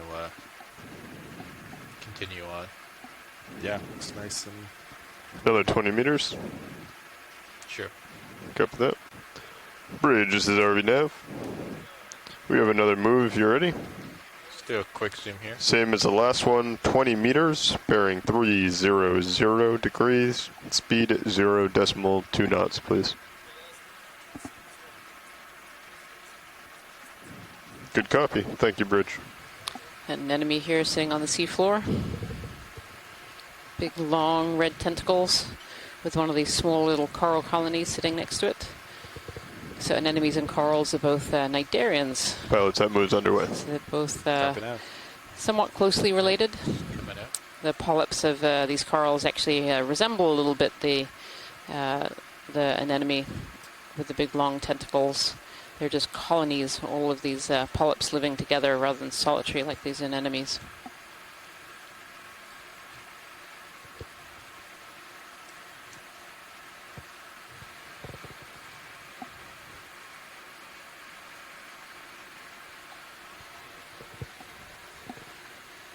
It's a very black looking rock, bottom right. Seems out of place.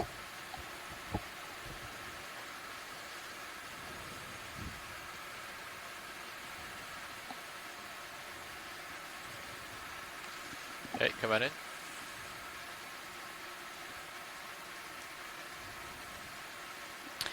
Oh, that's interesting. I wonder if that is a dropstone, Kira. Are you having a look at this particular rock here?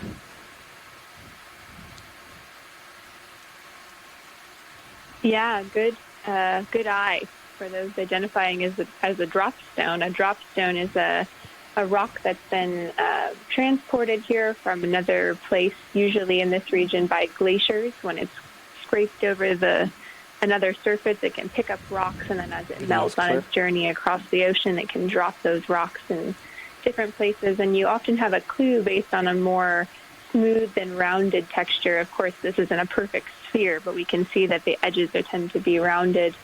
And you can also tell when it doesn't look like the rest of the rocks or the geologic material in the view. So yes, this one is dark black with a nice manganese patina or possibly a crust on it, likely dropped here from somewhere else. But definitely a neat rock and offering some fun housing or a good place to live for a few different biology. Yeah. Yes, it was really interesting, Kira. Just as we were zoomed in there, I noticed it had one of these carnivorous tunicates that was suggested that we collect earlier. So this tunicate is unknown. It's been found in the northeast Atlantic before in the porcupine sea bite.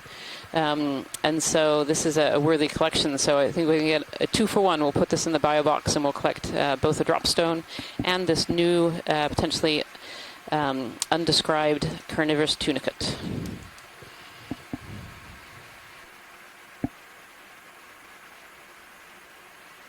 Always nice to get a 2-for-1. It can give us some information about what kinds of dropstones have been transported to this area. It's always, even though it doesn't give you context about exactly where it is, there's always lots of information hidden inside of any rock. Hydraulics are up. Let me know when you're ready for drawer. I'll center easiest for you. Holding there. Kira, can you tell us something about, Roland, can you unlatch me?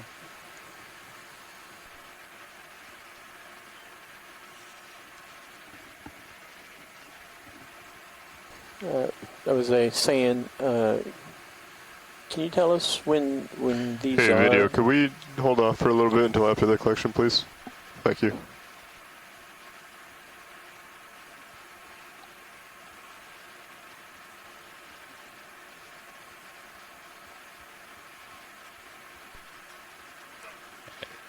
Ready for box? Standing.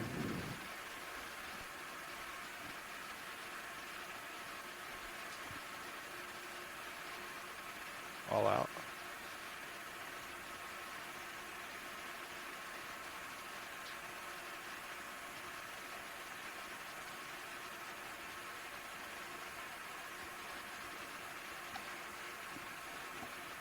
Tracting. Nice job.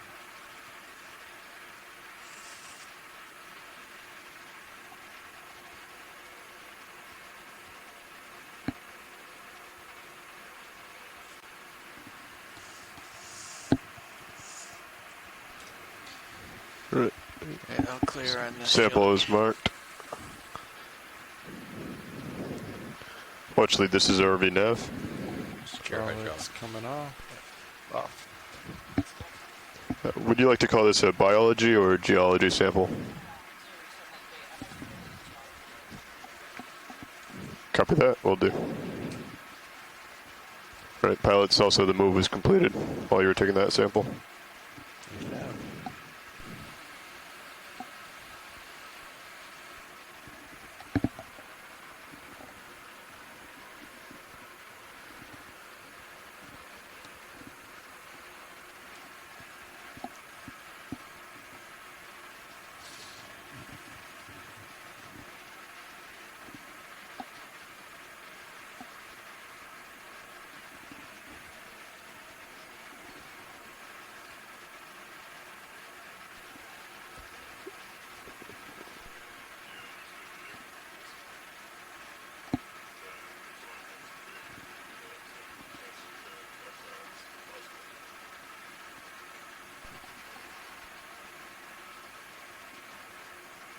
Coming on the Sea Star.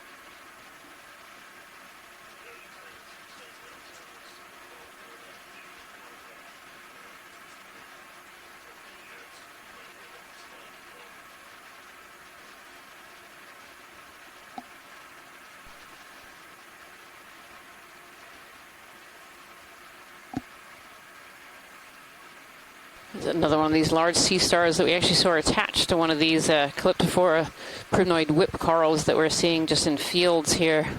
But this one is on the seafloor, so I don't know if it's arched over a smaller one of these colonies or it's slowly going to make its way up one of these sitting right there. I don't know if we can peek underneath it. We probably don't have quite the right angle.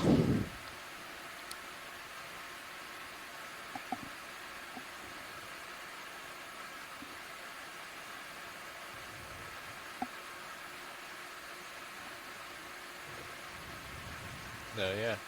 Smack soon.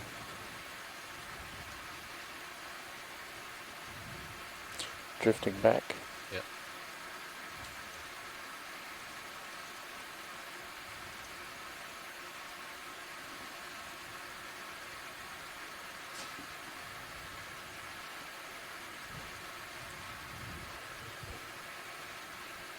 So Christopher Ma, oh yeah, look, there it is. I was just looking down, logging the sample. You can just see the branch of that the coral right underneath these sea stars. And as we were saying earlier, these sea stars are predators of these deep sea corals. And Chris Ma here says that this is a Thanaster, a goniasterid, possibly a Thanaster, but much deeper and a little bit different. Clear. Yeah, it's coming out. Thank you.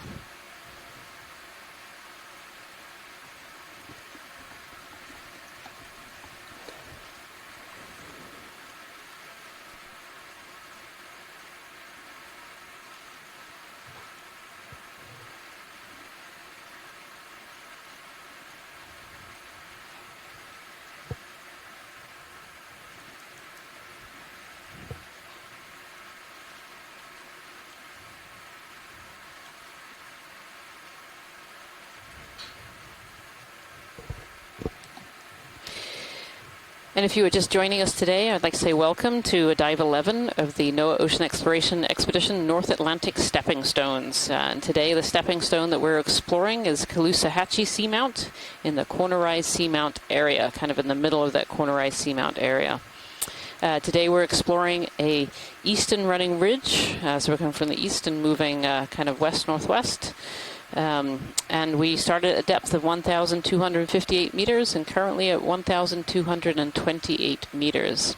We've really landed on quite a fascinating area. We landed on an area that had really large and long ripples, and which had fossil corals within the ripples, and then ripples of sediment. And then we've kind of moved up into this more sedimented kind of plateau area. And just these fields and fields of these Caloosahatchee whip corals, along with bottlebrush corals and some other black corals as well, and some Thuorella, quite a few different species of coral that we've encountered today. Do another move, pilot? I'm looking at you about 4-0. Sure. Yeah, we can do that. I don't see anything on the sonar. I don't know if you've been looking at it. Looks pretty clean to me. It's like another one of these drop direction to stones here. waypoint 2 is around a 305. I don't know if you want to change, if we can continue heading at 300. 305 is fine.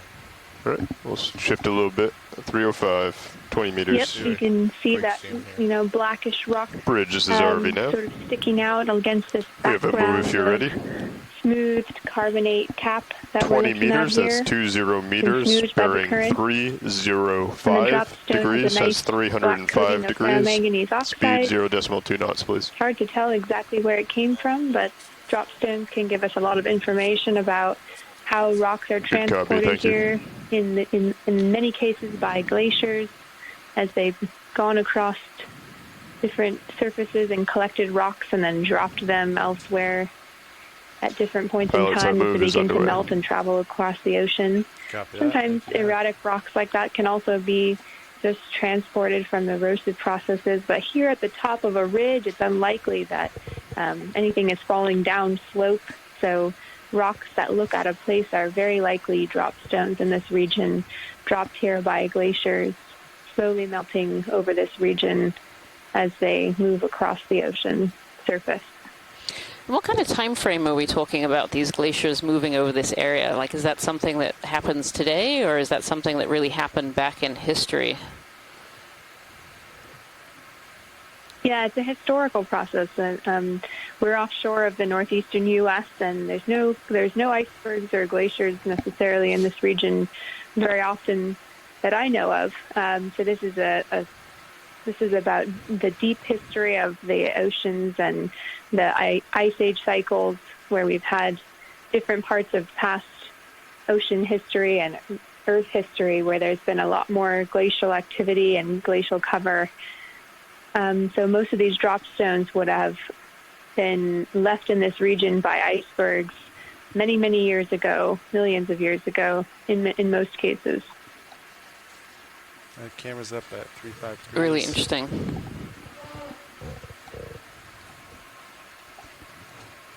Here we can see some of these Okeanos bottlebrush corals. There's a Bathypathes, and then just more of these fields and gardens of these whip corals. As we were discussing earlier, this area must be relatively productive, so have a lot of food resources in the water to be able to sustain all of these, both the density of the corals and also the diversity as well, and the different feeding needs of these corals. Not seeing quite as many sponge species, I think, as we've seen in other areas. I've counted about 5 or 6 different species so far, potentially different species.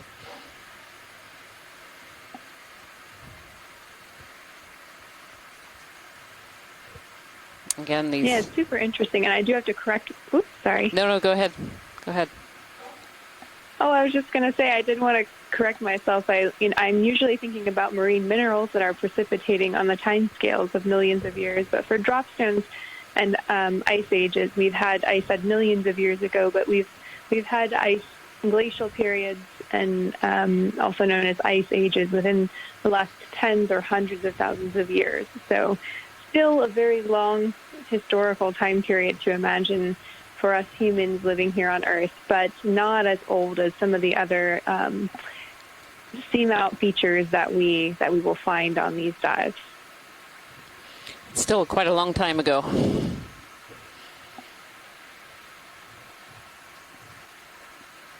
Yes, absolutely.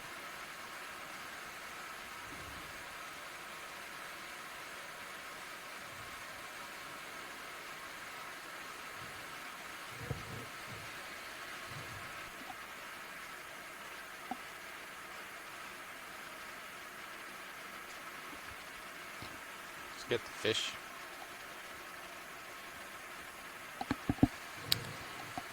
So the fish up here in the water column, possibly a rat tail. Very shiny in the lights, that particular one.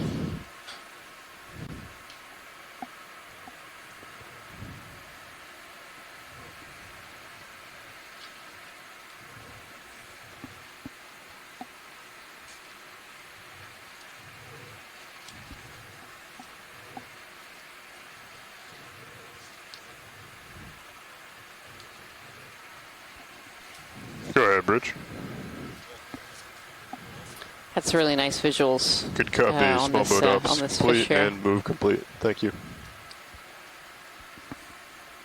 See that long, thin, skinny tail that we so often see in many of the deep sea species. We were talking to Peter Oster earlier in this expedition about this kind of slow moving that these long whip tails do, and it's called sinusoidal swimming, and it's often very, very slow, very energy efficient.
Oh, an Iridogorgia. Could we have a snap on the Iridogorgia on the bottom left?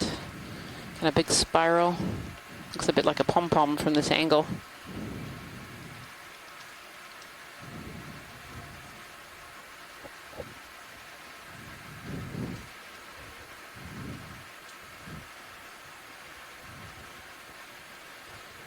Okay, come on in.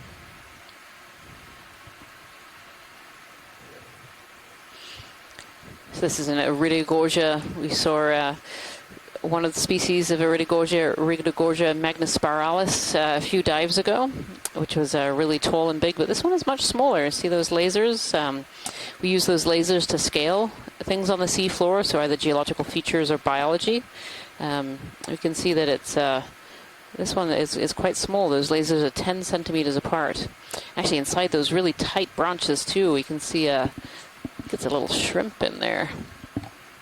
And these Iridogorgia often have like a single or two large associates inside, but they're not often covered like we see some of these deep sea corals. I wonder if this might be the Iridogorgia fontanalis, which is a smaller, more tight-whorled species that is actually quite rare. It looks very similar to the one that we were seeing yesterday. Oh, you can just see that shrimp's eye through the branches there. Beautiful.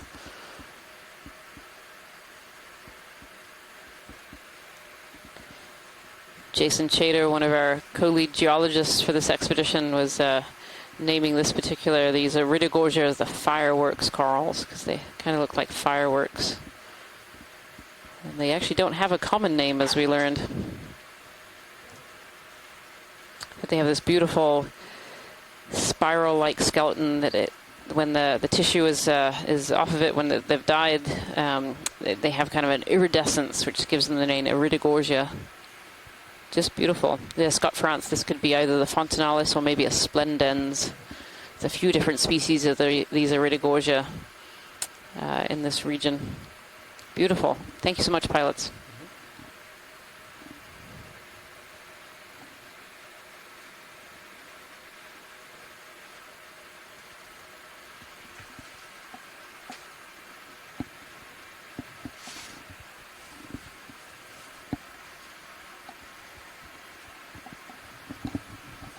Bathopathes here, these relatively common black coral that we've been seeing in most of our dives so far on this expedition. Interesting kind of crack in the seafloor here, creating this little local mini high. Oh, there's a black coral in the middle. Could we zoom in? Very, very dark red. The lasers are on it right now. Seen a few different black corals so far in this dive, but this one looks just that little bit different. And I'm hoping Tina Moltsova from Russia is watching this video. She's an expert in black coral taxonomy, as well as many other groups as well. And so we call these black corals not because of the coral of the polyps, which are obviously this dark red in this particular species, but from the skeleton that runs through them, which is a very dark, kind of pearlescent black. We can see these very long, very drippy tentacles in these black corals, which is kind of one of the features of that group. They have these long, long tentacles. You can really see them kind of dripping. It's interesting, this almost looks like a Bathopathes of a different color. I don't know if the Bathopathes come in these different colors. It seems a bit taller. If we could back up with the lasers just to get a sense of scale of this particular coral, that would be great, pilots.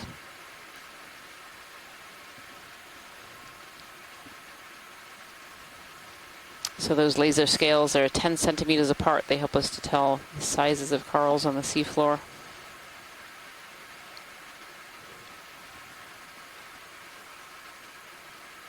Beautiful. Thank you so much, pilots. That's great. Okay, it's coming up.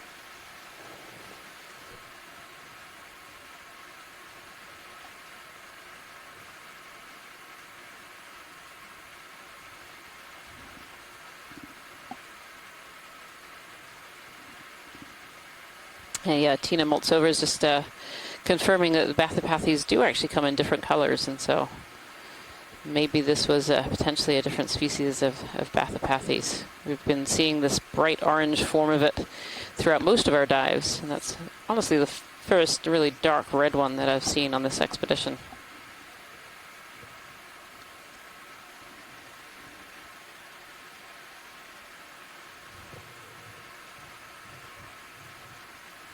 Oh, there's like a little ledge over here to the left. Must be kind of the edge of this ridge that we're following up. So we're diving today up an eastern facing ridge, kind of moving to the northwest, following this ridge up to a little local high on an eastern area of this Caloosahatchee Seamount. Sirius camera at 3.5 for reference. Copy. Yeah, absolutely. It's really fun to take a look at the map in HiPAC, which is the nav map that we use during the dive. That's on camera 3. It's really fun when you can see on the camera what reflects what we're seeing in that map as we go towards the edge of this little ridge feature. Bridge, this is You already can nav. see where we're looking over at that ready for really, another where the move if you are. bathymetric lines are closer together. That Range indicates 20 a steeper meters, slope. bearing So as the 305 little degrees, ROV speed shape that decimal you 2 see, knots, there's the please. ship shape in gray, and then the small ROV shape in white. You can almost see us looking over that steeper area Good copy. where Thank you, the Bridge. bathymetric lines are It's like an Oreo fish. closer together. That's the steep slope off to the south. And then the ridge feature, of course, is more aligned with where the ship is, and then we're climbing towards the top, which is why we're typically seeing more flat areas where those lines are further apart. So if you have wanted to practice your map reading, it's really nice when what we see on the map is really clearly reflected in what we're seeing on the seafloor. It's a nice big rock, huh? Is that a rock or is that more dead coral?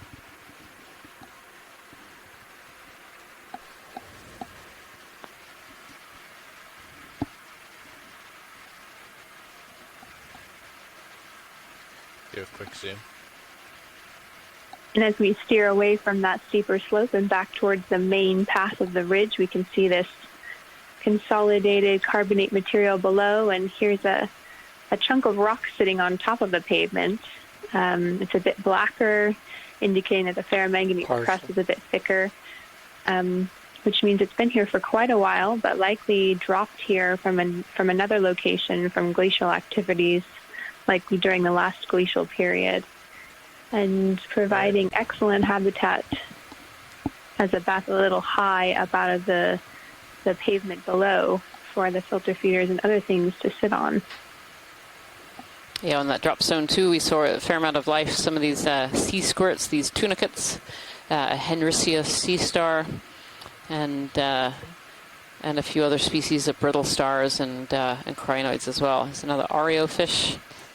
Hard to know if these Oreos are following us or whether we're seeing new ones on this platform. They've been quite abundant in the last couple of dives in this kind of depth range. And definitely starting to see a few more sponges, at least of this species of sponge that forms these kind of little amphitheaters here. Definitely starting to see a few more of those in the distance. And white is one of these colors that as you beam light into the deep ocean, the white really stands out. And so these white sponges we can see for quite long distances, even when we can only see other organisms quite close up. Yeah, just looking over the edge there. It's one of these Hertwiggia sponges, these yellow sponges. Wow, that's quite an edge over there. Look at that. Yeah, nice and steep. Look at the view on Sirius. Yeah, absolutely. Reminding us we're on this really steep ridge. It's really reminding me of mountain climbing a 14er maybe out in Colorado, where you're on a really steep ridge and where you're walking is nice and flat, but if you look left or right, you see the cliffs below. Yeah, it's striking views. It's really to the deep ocean. Really interesting. Yeah. Very fun seeing this edge of this ridge.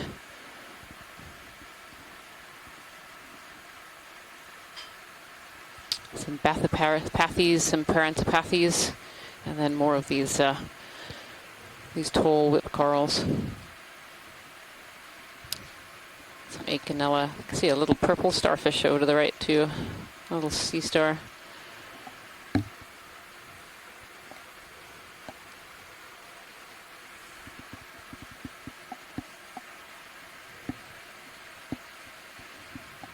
And as we zoom back over to the pavement, you can see these erosion features of the carbonate rock below, creating little ledges and fractures. So even amongst the smoothed pavement that's had a strong current going over it at the top of this ridge, you can still see some small-scale topography as the carbonate erodes in different ways due to the currents and settling, causing some fracturing and cracking in some places.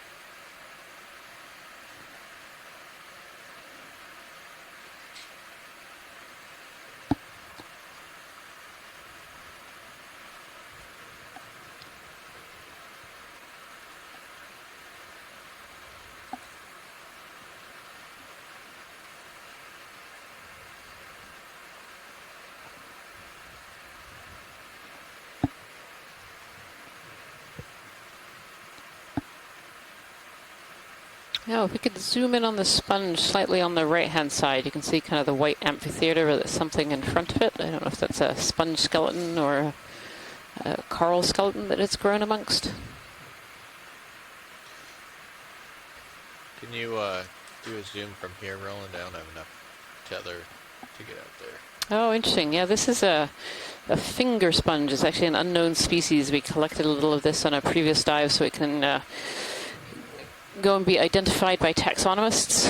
I actually don't know what species this kind of finger sponge morphology is here. You can actually see these very thin, fine corals as well. There's quite a few growing in this frame here. These are likely a species of black coral.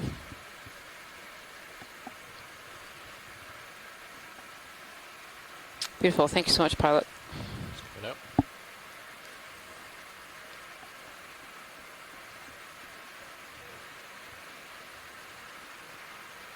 I love that term, finger sponge. It's so very descriptive.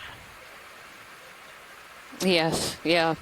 These little fingers coming out, and then so the one that we had collected the other day, or pieces that we had collected the other day, were kind of encrusted with a yellow encrusting sponge as well. It's quite difficult to know where one sponge ended and one began.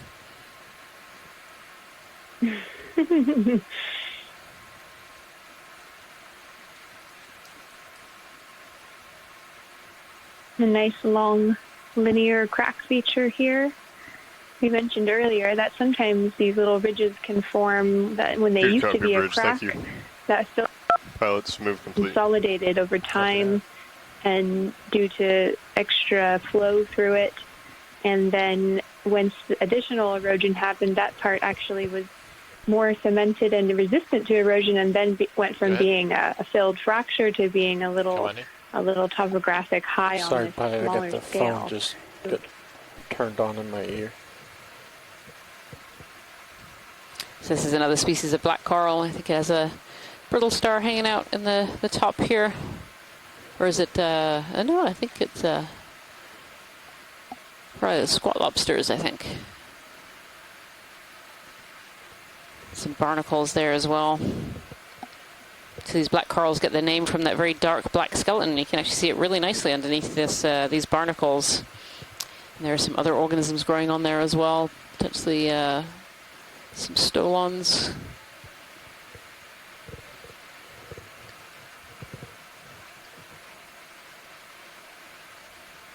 Beautiful.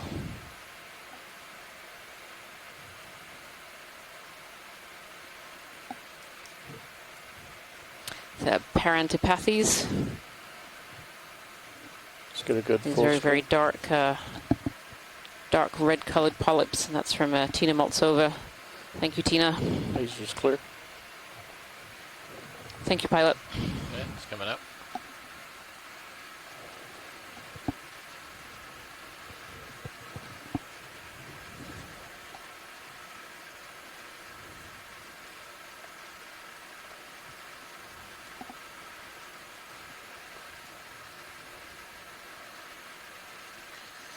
Hey, we could probably put in another move. Another 20 meters, 305. Sure. Copy that. I will call it in now. Bridge, this is RP nav. Ready with a move if you are. Oh, it's a call. Range 20 meters, bearing 305, Definitely 305 seeing here degrees, some examples speed of where 0.2 knots, please. biology is kind of grouping around the little mini topographic highs that we're seeing Good in copy, the Bridge, carbonate thank you. rock platform caused by different erosional features. A little fish swimming through. This is actually a jelly of some kind. That move is in Yeah. pilots. Look at that. Beautiful. It's almost got like little petals.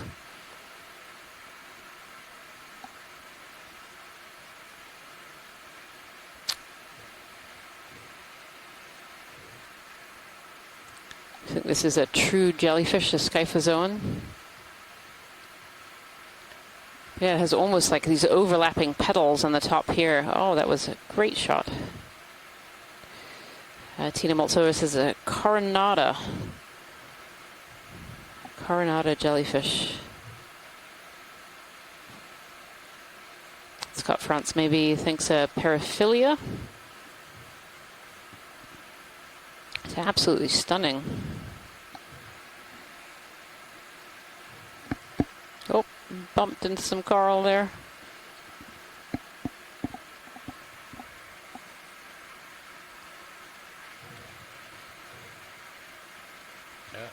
Left some tentacles behind. So, you know, jellyfish are cnidarians, so they're actually in the same phylum as some of these corals. And one of the defining features of this phylum is they have these stinging cells. And so jellyfish have those stinging cells in their tentacles, and corals have those stinging cells also in the tentacles of these polyps. More of it? Yeah, come and take.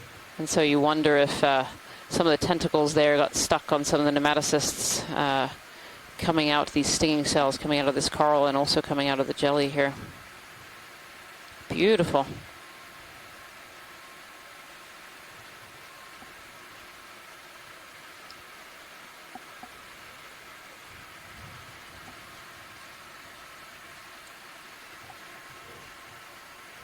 Really gorgeous.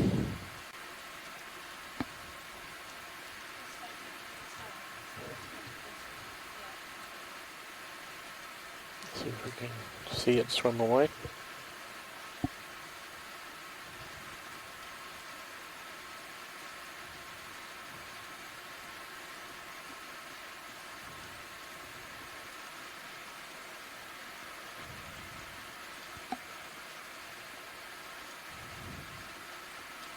It's underneath me now. Alright.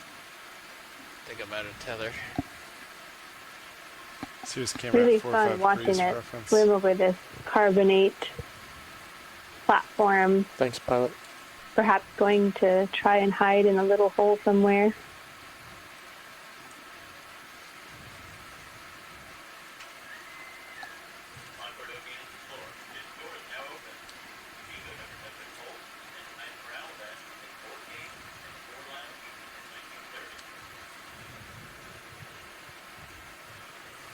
Yeah, it's interesting kind of as we've come up here a little bit, although we're seeing still quite a garden of these whip corals and other species of black coral and bottlebrush as well.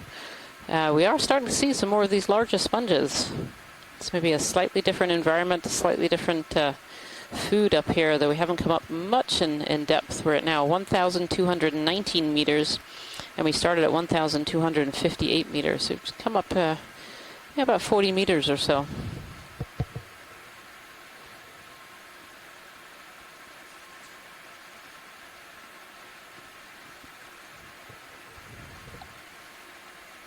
When did the move end, Matt? Yeah, it's really interesting. Move The ended, water column properties in the Atlantic are a bit different in some regions of the has not ended Pacific, yet. where we do these deep sea explorations where you can have a Good lot copy, Bruce, more thank you. varied oxygen Move completed at concentrations in the 1802. water column. In this deep part of the Atlantic, we have a Probably put another one pretty in. stable oxygen structure Yeah, in we're the ready. water Switched column, out. so we Looks don't clear see any ahead. marked changes. Okay, the bearing Like to we might waypoint 2 with is now depth in about the a Pacific, 315. but always You mind if I as we change? go shallower, And those 315 will be changes the can new affect the geology bearing. as well as the biology. So here it seems like we're Another 20 keeping a meters. pretty consistent Bridge, this is RV nav. environment as we go up We're this ready for ridge. another Would you move when agree? you are. Range Yeah, 20 absolutely. meters, Absolutely. bearing 315. That's 315 degrees. Speed decimal Quite 2 a knots, dense please. community that we're seeing here.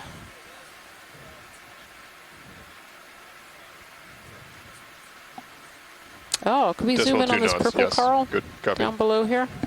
As close to it as you can get. Between the skids, preferably.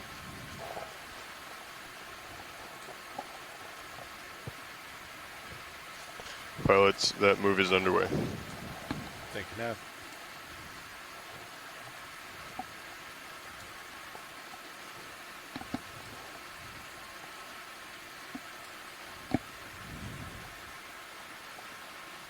Okay, let's come on in. This purple coral has really caught my eye here. We saw a similar looking kind of blue-purple coral slightly earlier in the cruise, a couple of dives ago. It was an unusual potential plexaurid.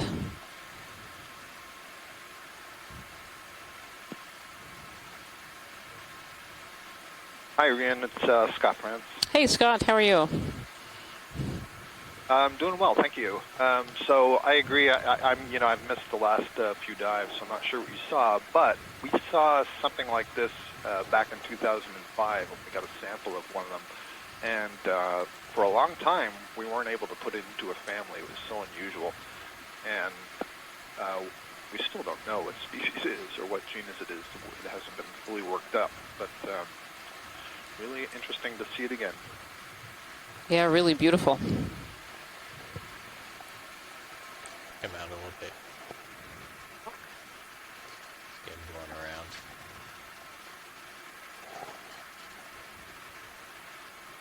Try to get a full screen.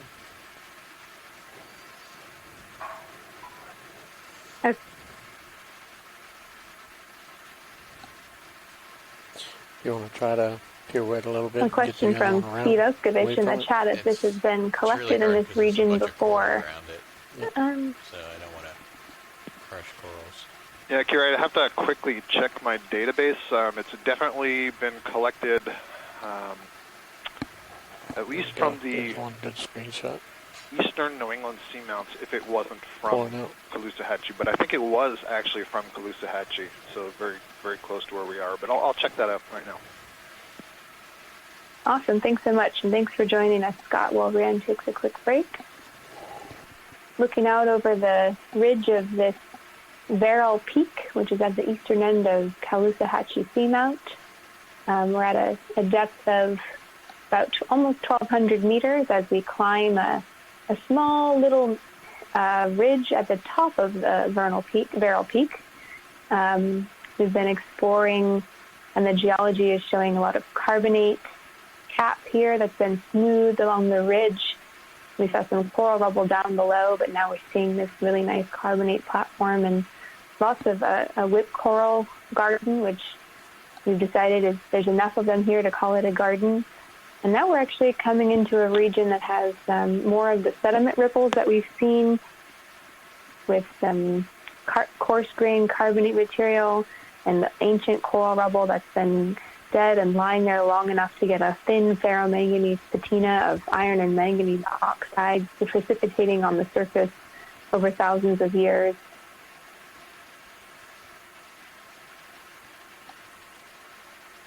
And we're right on the edge of this ridge feature, so at times the ROV, as it moves in the current, pans over to the very edge of this ridge feature, looking down into the steep slope and the waters below. But as we turn back towards the ridge top, again we see these lines in the sediment where the coral rubble has built up along the leeward side of the sediment of the current direction, causing these big ripple features that are really easy to see with the eye. Something swimming in the water upper right, maybe Yorio. Confirm. Small fish swimming through and some larger fauna coming into view. So that big sponge, Scott?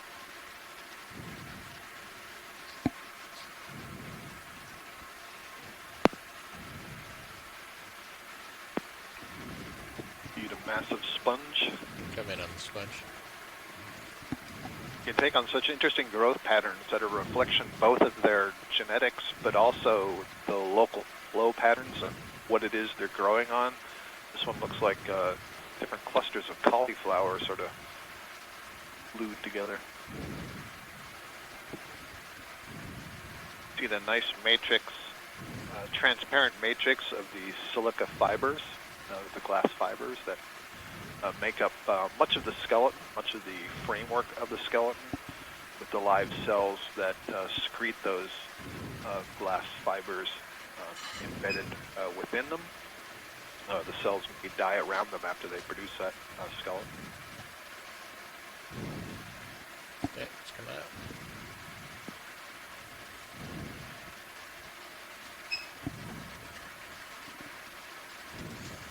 Is that another purple And we sponge? can see there next to it too, as we Coming to zoomed the lower in, right some corner. little interesting clumping pattern of the coral rubble there, creating some little consolidated right fragments. But it looked like maybe that's Is that what our that step large clear, sponge Sean? was attaching onto. Yep.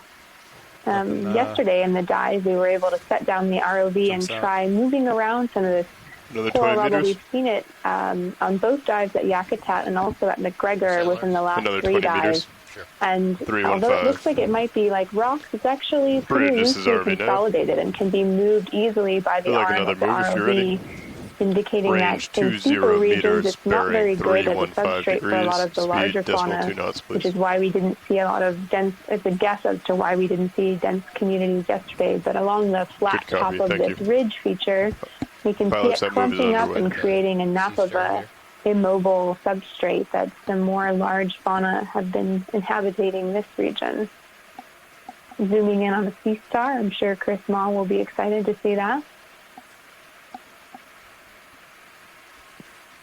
I believe this is the group he calls the cookie stars. See the water diffusion going across Which I totally think needs to be renamed to the ravioli stars. That is definitely evocative of what I'm looking at. Wonder what's causing the water diffusion. Sort of a waviness in the focus. Yeah, and Kira, I'm not In sure if this addition to was... this- Oh, go ahead. No, you go. I'm not sure if this was discussed earlier, but I'm seeing not just some current movement here, but some kind of rippling through the water column. Does this indicate something in the water column or differences in temperature? Like, is this something that we would normally expect here?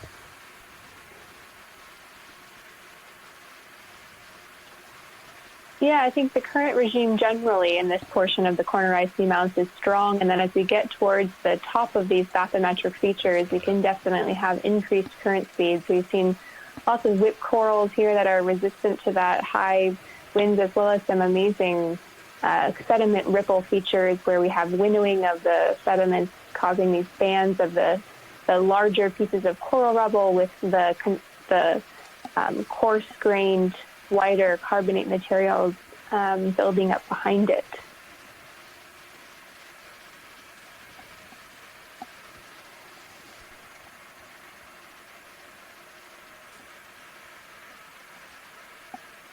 It was nice too on that zoom in, we could definitely see that very cool sea star, as well as some of the smaller things that are living from this view of the ROV. We can see the larger fauna, but as we zoom in on that coral rubble and the sediments, we can see lots of smaller creatures living there. Yesterday we saw lots of brittle stars. We've seen a few polychaetes today so far. So it's fun to remember that these substrates are supporting lots of different biology on different size scales.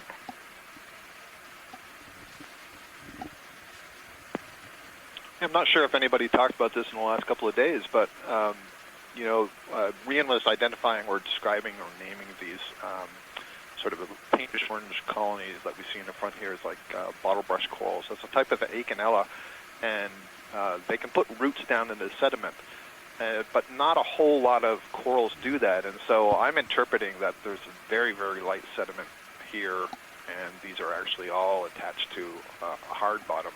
And it'd be interesting to see what the base of the Okeanos themselves look like, if it's more rooted or if it's a round disc.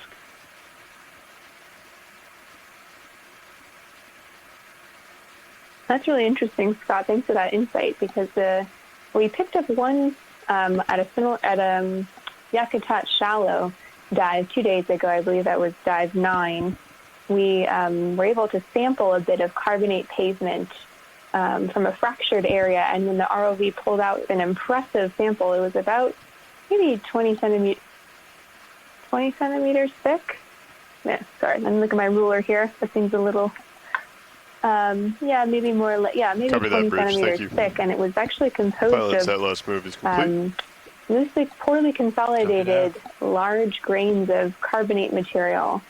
So it's interesting about below this surface that we can see. It's probably not just sediment. I agree. It's at least been over time through erosive processes consolidated into at least an easily breakable but a consolidated rock type feature. This way out, 40 plus Yeah, so meters, would you call that a some of crust? these, but- Would it be fair to call it, some kind of crusting over underlying sediment? Yeah, I mean, it's tough. A lot of geologic terms, they seem very general, and then they can sometimes be put into really more formal context. A cap might be a better word. A carbonate platform. But yeah, essentially you're right. As it's sitting here for a long time, being eroded both chemically and physically by the currents, and the water is brushing over it, it can Or at least like a little, solidify slope. over time, which we can also call lithify into a carbonate rock. And yeah, that's a really good way to think about it, as sort of a crust or a cap at the top of this ridge feature. 13 I don't have enough training in the geology, and so I try not to take too much for that's granted, like because probably I just know a little I've step. learned that I've been really fooled in the past into things that I thought, for example, were really hard substrate, that it turned out when we did this sort of poking test were really deep, more than meter-thick sediments. So what you see isn't always what you get. In that case, I think it looked like it was. Towards you? I thought it was Another cookie? Oreo? some kind of manganese-coated platform with a light dusting of sediment, but in fact it was a thick layer of sediment with little bits of rock debris that'll sprinkled all over. Yeah, absolutely, Scott. That's not just you. There's a lot of contextual clues we can get from looking at the video, but sometimes there's just nothing quite like a physical touch to see how hard something is. Sometimes we squeeze test rocks and different materials. Having the ROV set down yesterday and take a good poke around with the manipulator arm was really helpful to try to ground truth, if you will, the observations that we're making from the ROV as it flies over the sediment or the other geologic surfaces that we see. And the biology can give us clues, like you said, how is it connecting? And here's a really interesting little topographic high, bathymetric high coming up, kind of outcrop of carbonate on a little mound feature. And this high definitely seems to be accumulating a lot of biology. Absolutely, yeah. So the local topographic highs very commonly, because of the way they're deflecting the flows, will be a local spot where the density tends to increase if there's sufficient food in the water column, which certainly is the case in this dive. There's been all kinds of stuff. And I'll note there's another one of those purple plexors, a couple of the Okeanos bamboo corals that are kind of like bottle brush-like. We have a black coral right in the front. And then many of these whips, and I'll get back to the whips in just a second. Yeah, that's kind of an end-on view of one of those plexors where all the polyps here have been retracted, so they look like just little volcanic mounds almost. So you can't see the tentacles at all. This is a group, the plexor, this family, that has a relatively thick tissue that allows the polyp to completely retract within that tissue. And that's very different from a lot of the bamboo corals and the primnoids and the chrysgorgids that we've been zooming in on. I noticed just to its left there was a very, very thin whip sort of waving back and forth. That was a black coral, Stichopathes. But actually, that's a perfect segue, because what I was going to say is, we've been referring to the whip corals as good description of these sorts of corals that we're looking at. And I was trying to think of some analogy for that term that everybody could appreciate. And I was thinking that's kind of like saying a sports car.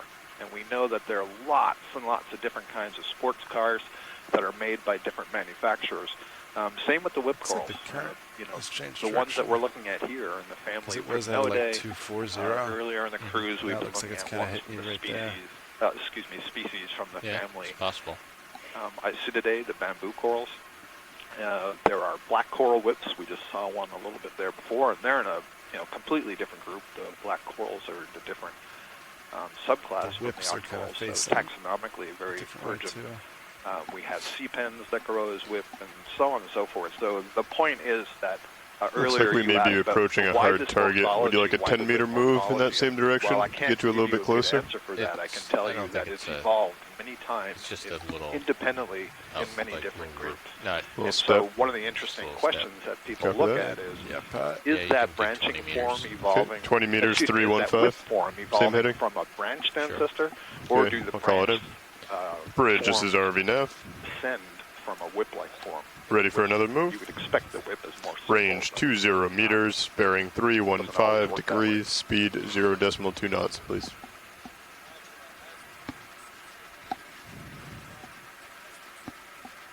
Good copy, thank you. Pilots, that move is underway. Copy. Thanks for that really good analogy and explanation, Scott. Super helpful. Think about it that way.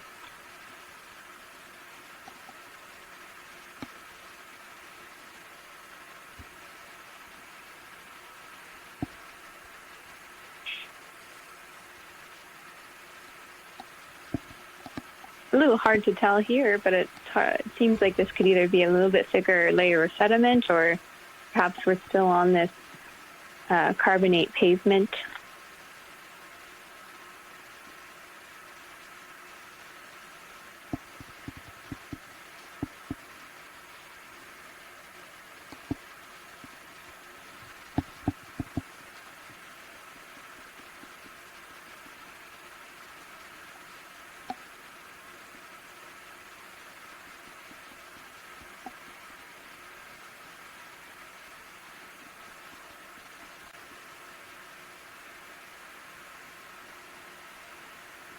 We can see in the map on high pass that we're really coming to a flat portion of the upper part of this ridge.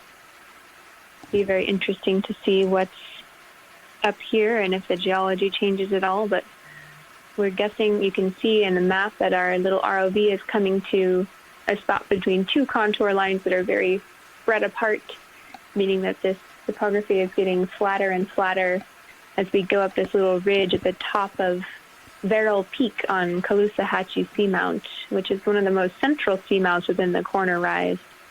We're currently sitting a little bit of around 1,200 meters and climbing up this small ridge feature.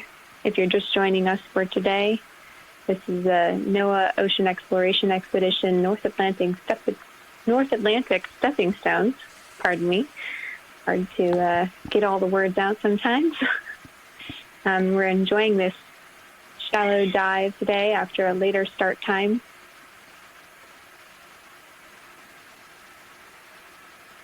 Let's get this sponge.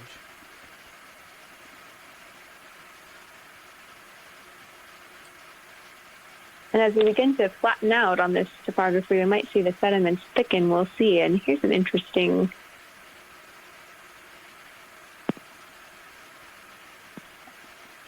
Yeah, I'm going to take a stab that this is a sponge in the family Furiidae. And usually once you throw out a name, experts will jump in and let you know if you're wrong. So hopefully somebody who knows better than I do on the sponges can weigh in. But certainly a glass sponge.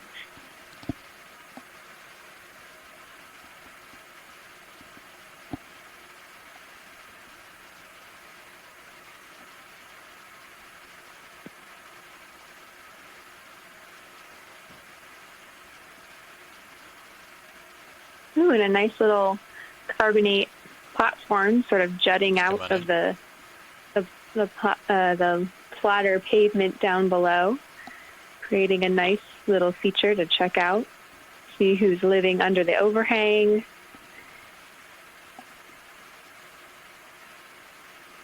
You can get features like this as the carbonate erodes, a fish swimming by.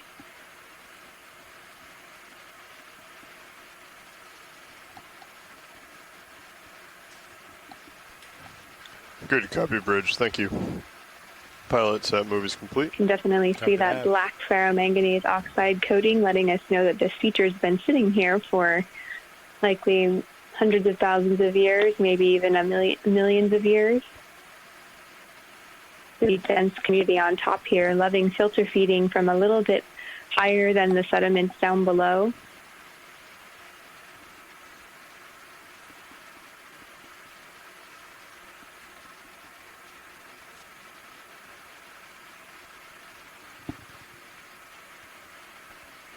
I see. It looks like we might be having a little bit of issues with the chat, which is where we usually get our onshore scientists giving us lots of information on especially the biological species, but also helping with the geological descriptions here.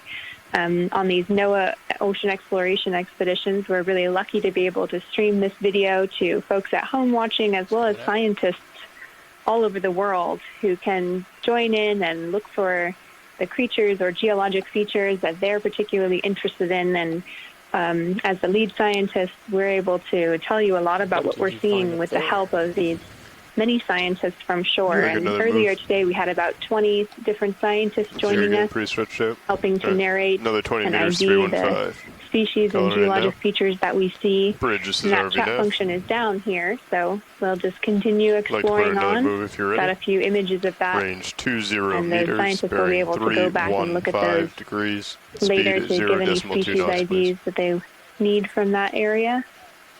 Thanks for confirming that, Kira, because I noted my screen had been static for a long time, and then it just disappeared. Pilots, that move is in. Nice. Copy nav. Gelatinous. So this looks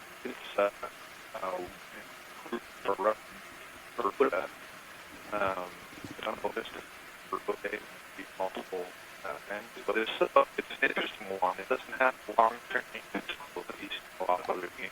It does have 8 palm rows. You can see those lines that are in the refracting light. Give you that sort of iridescent pattern. It's not bioluminescence. It's just reflecting the light back that's coming from the sub. But this is a type that eats other gelatinous organisms, including possibly other ctenophores. And there we go. It tumbled around, so we got to see the mouth side. That big opening that you saw there. It actually has these large lips, and at least some of the species in that group are kind of cool. The cilia are organized into structures called macrocilia that form kind of like teeth just on the inside of that mouth, so that when they get a hold of their gelatinous organism, they can sort of tear it up inside. Fantastic video stuff. This one's a little bit pigmented. It's interesting. You can't see through to its internal organs. You still want more?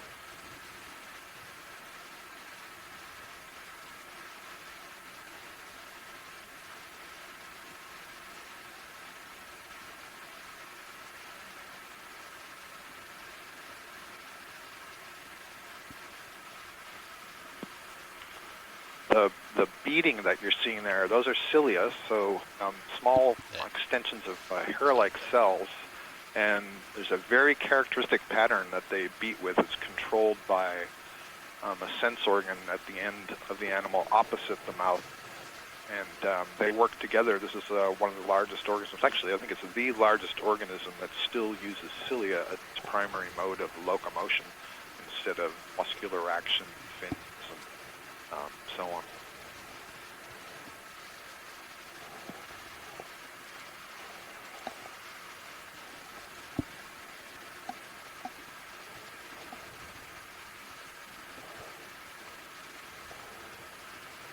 Just a quick note, some folks from shore letting us know that the audio from the telecom line that Scott and I are joining from, we're actually joining from home over the phone.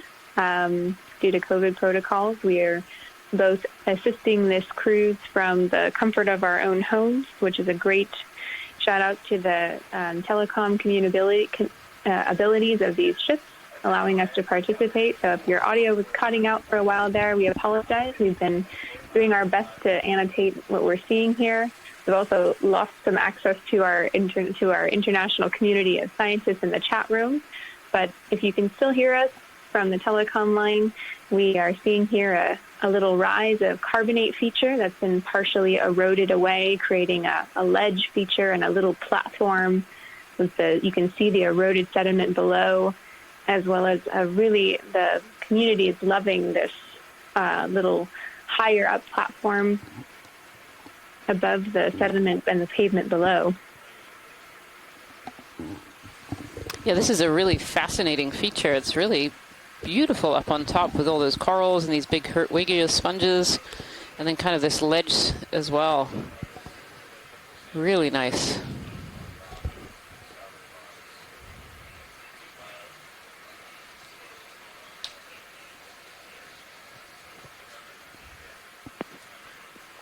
Just doing. Apologies there, Roland.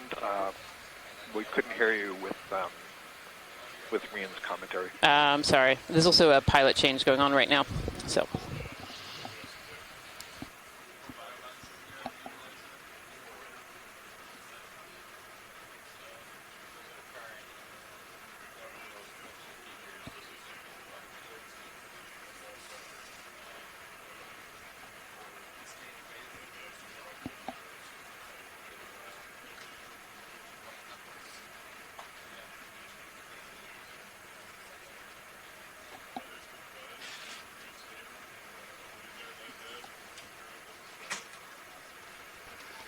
Good copy, Bridge. Thank you.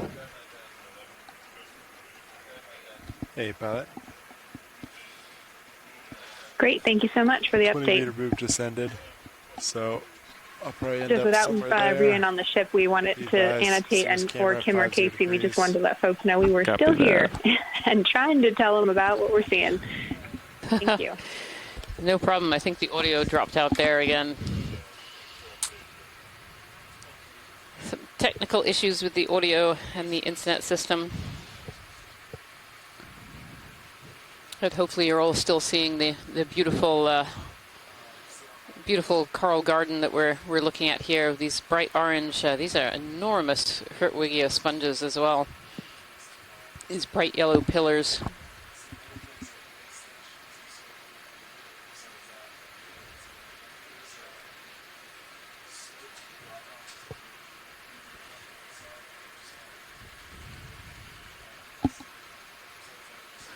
Watch it. I'm just going to keep moving unless you see something you want me to zoom on.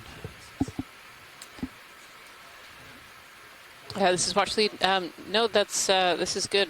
Awesome. Maybe we can have little zooms along the edge as we are we moving up this feature. Is that correct? Is that direction of travel? Yeah, my heading is pretty close to the direction of travel, straight ahead. Perfect. Yep.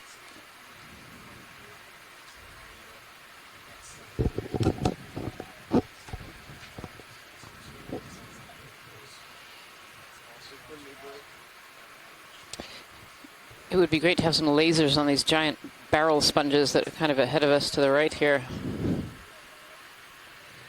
We've seen a couple of these during this dive so far today. Not quite sure of the species or even the genus of these particular sponges, but you can see from those lasers that they're really enormous. So these lasers are what we use to scale things on the ocean floor. So these lasers are 10 centimeters apart, and they're harmless, and we can use them to look at sizes of seafloor features or even biology. So these giant sponges here are filter feeders, so they have lots of pores on the outside, and you can almost see that in the structure of these channels going down the outside. And these pores each have these specialized cells called choanocytes. They have little tiny flagella, little wiggly flagella that wiggle and create water currents. So they're drawing water in, and then as they go through these pores, other cells are taking out the nutrients and food out of the water, and then the water is kind of spat out of the top with all the nutrients and good things that the sponge needs gone. We actually have a zoom on the very edge of this kind of cliff here. There's a couple of white potential cup corals on the very end, right on the lasers right there. Yeah, but you can snap it. Thank you.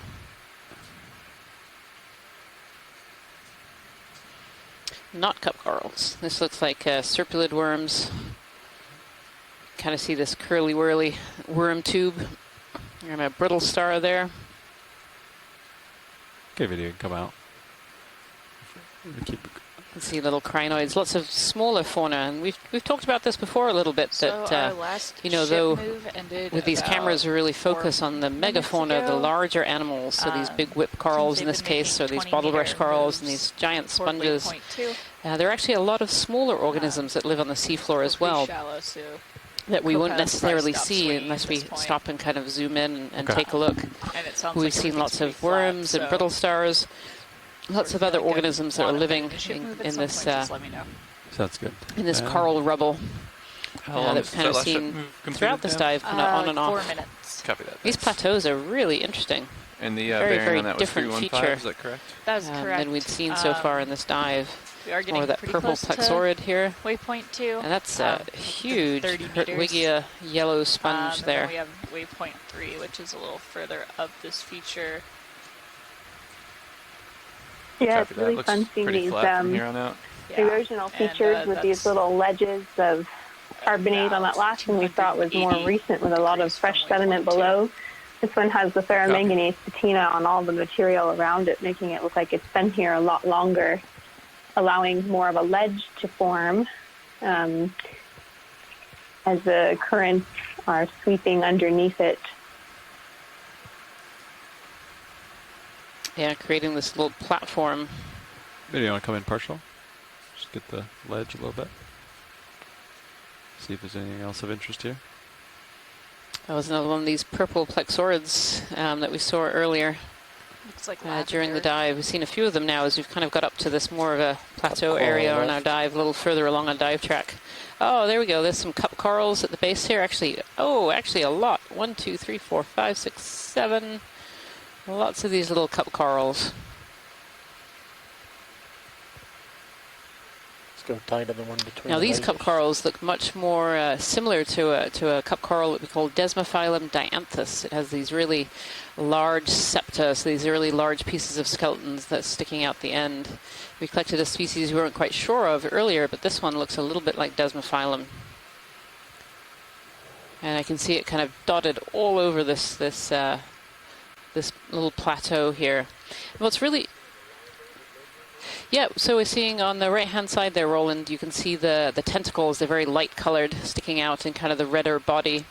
The one on the left, I'm not sure if it's dead, but it's certainly not out and healthy. So I think that one might be one that's potentially in the process of dying. Not quite sure. In the far background on the left, too, there's another live one, and there were all kinds of others on this little platform here as well. Beautiful. These Desmophyllum dianthus are really interesting to see alive in this area because a lot of this fossil coral rubble that we're seeing is actually the same species, this Desmophyllum. And so this species has been around on this particular seamount for a very long time, obviously at very high concentrations at one point in time, and then today we see more of these sparse areas. So it's really fun to be able to document the species as alive in this area. Well, yep. Try it. Further down. Oh, the. Kind of looking under the plateau here. This looks like a. I think a sargassum. Oh, it's a sargassum. Yes, you're absolutely right, pilot. Yeah. So this is sargassum from the upper water column. So as the sargassum lives in the upper water, it can get colonized by animals that can make it very heavy, and eventually it will come down to the deep 20 ocean. meters in. And the sargassum too, and other things from the upper ocean really can form important food resources for down here in the deep ocean. We're going to keep moving, watch lead, unless there's something else here you wanted to see. No, this is great. Thank you so much, pilot. Yeah. Looks like waypoint 2 is getting closer to 300. I don't know if we want to. I'll try to port a little bit. Yeah. I'm lined up in 300 if you want to come to port a little bit. Call it in. That sounds good. 300's good. Yeah. Get that going. I'll slowly make my heading change that direction. Can we do a snap zoom on the sediment? See these little circles just as we're on our way here? Yeah, absolutely. It's a lot of circles. I was just going to say that, Rian. This is a really interesting splotchy pattern that we haven't seen Really, on any of the dives where we've had this coral I'd like rubble to on the put in a coarse ship move. sediments, We're this looking at a is range very of 20 interesting. meters, a bearing Little of circles 30 makes me think degrees, and a speed bioturbation. of 0.2 Jason knots. They're adding from the chat that we can see that it looks like bioturbation mounds. And Copy that. Thank you, Bridge. Try again. Hey, Bob. Go for a zoom, looking at the white kind of sedimented circles, trying to see what's going on. Maybe something's blowing in the wind or... I love what looks piles. like the linear arrangement or the crossing linear arrangement of these Okeanos colonies here. Looks positive, doesn't it? Looks like little piles. Yes, it does. It looks like it has a bit of a relief to it, suggesting that there are these bioturbation piles that Cindy Van Dover had mentioned earlier, where there are organisms digging down and then kicking up all this fresh sediment. And this can actually be quite an important source of turnover for food in the deep ocean as well, bringing up food that might have been buried in the sediments and bringing it back up to the surface again, or even digging food into the sediments in the opposite direction as well. And the rest of this is definitely kind of the shell hash type material there, Kira. Interesting. Let's see what else we have. Oh, shrimp. yeah, little shrimp absolutely. bomber. Very. Photo bomb. Oh, right in the front. That's always how it goes. Okay, video, we'll keep moving. See if we see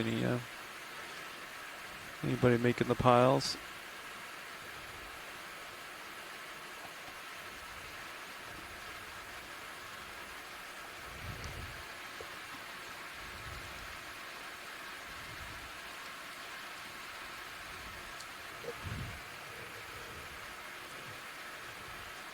Tether's in good shape.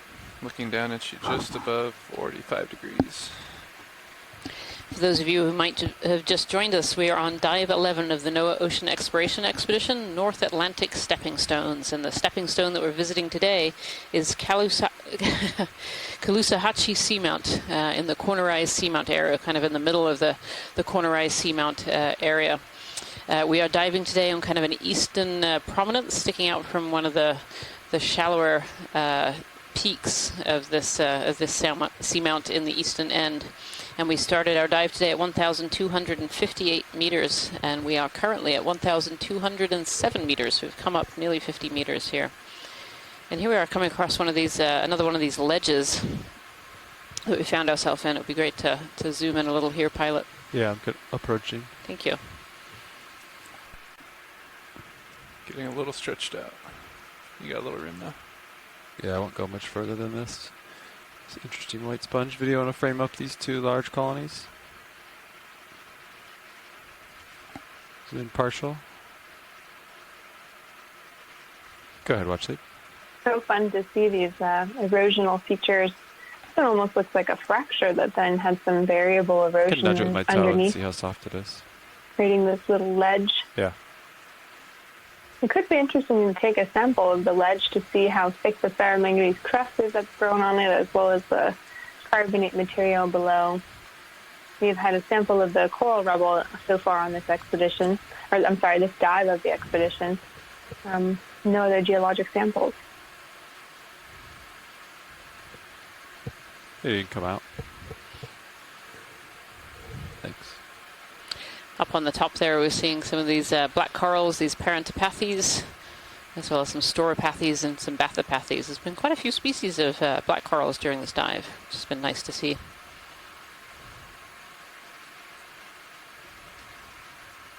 Bottlebrush coral. So the pilots right now are going to go and try and give this ledge a little bit of a nudge and just see whether any of this ledge material might be willing to come free and be able to bring it back as a sample.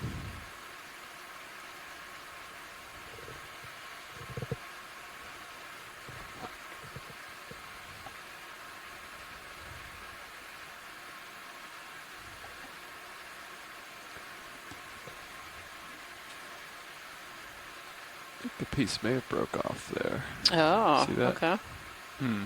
Stand by one.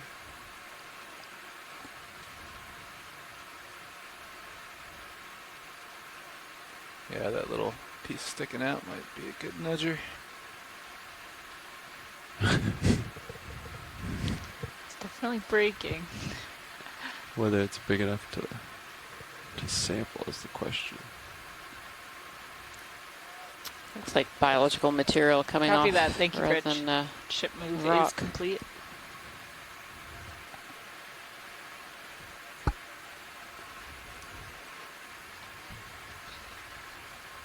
It's hard to tell, watch lead. I think there is a small portion broke off, but Okay. it's kind of obscured and pretty small. I might try a different area.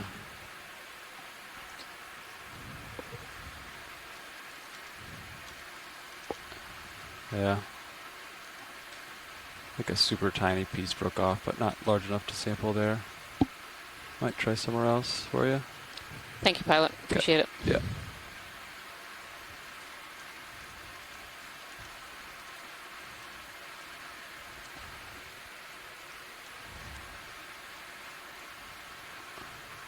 How's my tether look? Go by. Looking good right now. You got a little bit of room.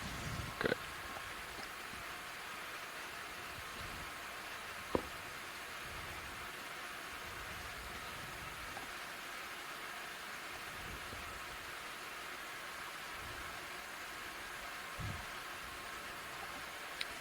That's quite a solid piece of ledge.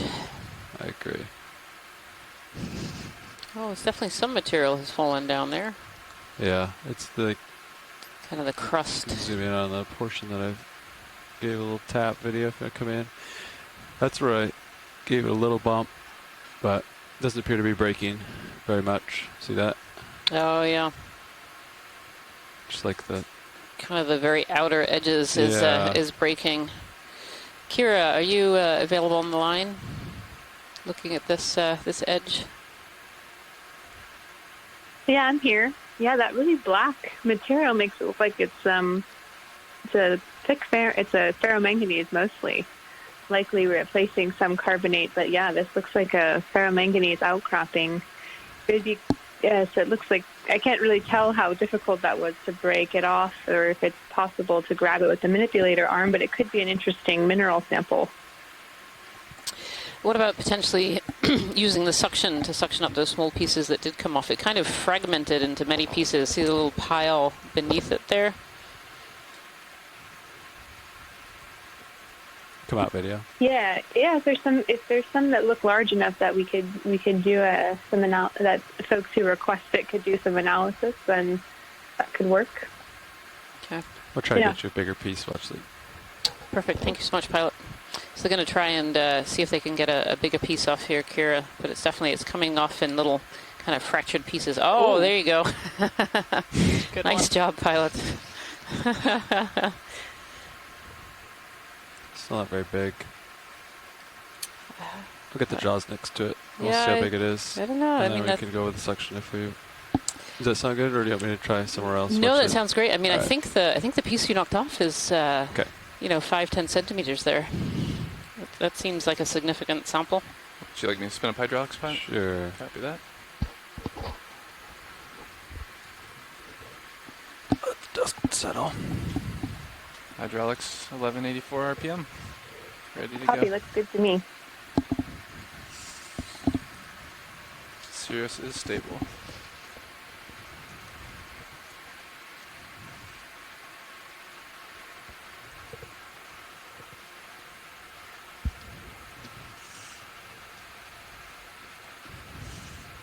If you want to pull mini Zeus up, if you're stable. What boxes do I have open? Probably bio. You have- something small. Both of your starboard bio boxes open. Okay. Would you like a partial zoom on that mini Zeus, or are you okay? Let's do a partial zoom on my Zeus actually. Main HD, HD1, yeah. See what I'm doing with here. Lower my grip force a little bit. Okay.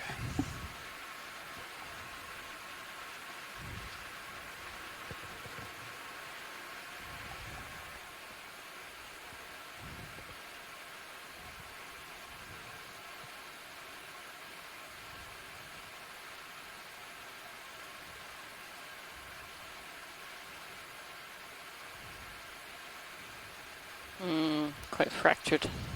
Yeah, I think suction sampler is going to be the way to do this one. Okay.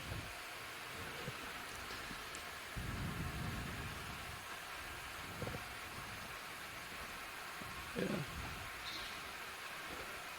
Give it a scratch for you. Yeah, it's pretty tough. Okay, we'll go for the suction sampler and I'll try to see if I can get those 2 larger chunks. You have things in jar 2, but Jar 2, okay. all your other jars seem to be clean. Okay. If you want to draw out a little bit, and then I can grab the... yeah, you can draw out. Draw out now. Okay. Yeah. Copy that. Coming out. Valpex I enabled. will do jar 3.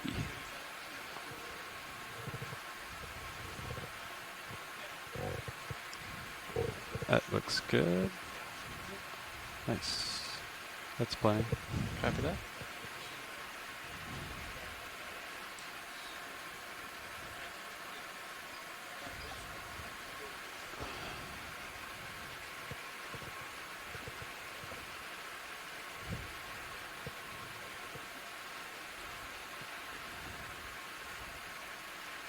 Looking good.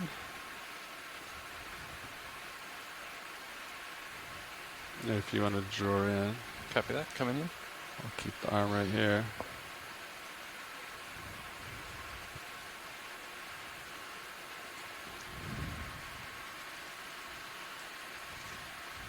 Nice. And then if you want to index to jar 3. Jar 3, rotating now.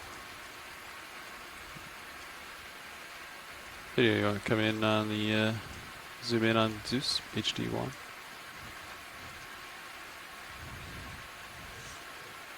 Rotate you down a little bit. Try to get some of these black chunks here.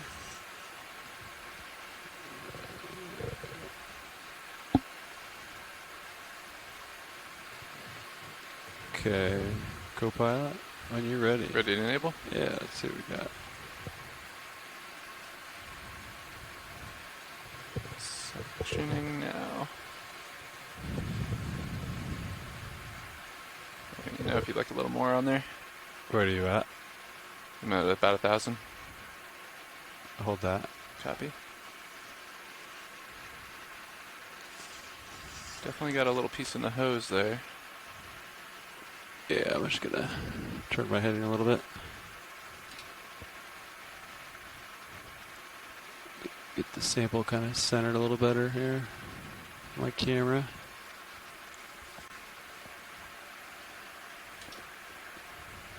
Okay.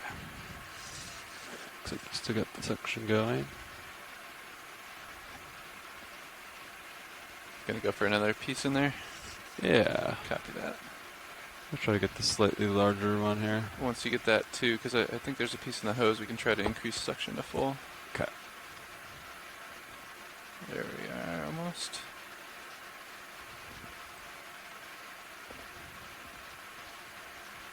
Nice. All right. Oh. I'll try to increase a little bit. Okay. We're at full now. There, saw a piece go in. Well, actually, did you see what we were managed to get in the jar? Is that sufficient, or would you like me to try to grab these additional chunks? It would actually be great to grab the additional chunks if we can. Just this is a really good sample, so it'd be great to have as much of it as possible. Thank you. Suction off right now. Let me know when you're ready. All right, let's zoom in on Mini Zeus now. I think it's going to be the better camera angle for this portion. Copy. Ready when you are. I think I'm lined up. You can zoom in video. Thank you. Ready for suction? Yeah. Suctioning now. Got a few more pieces there.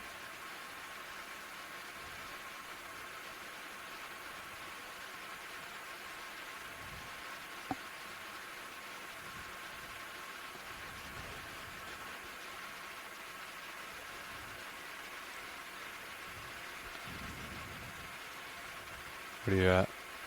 At 1,000. Just over. Would you like a little more? Yeah. Coming up. Full suction.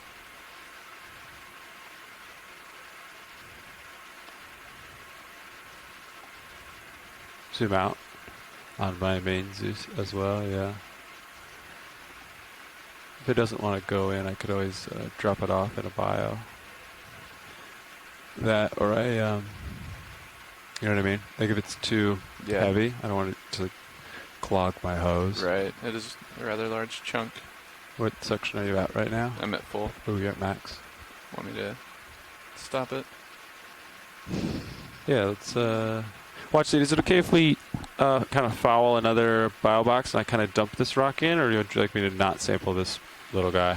No, that's fine. Yeah, we have both the starboard bio boxes are open. Okay, yeah, I'm just concerned it's going to get stuck in my hose. Okay. Because it was max suction, it was just sitting there, so... Yeah, no problem. I'm going to attempt to put it in one of my starboard bio boxes.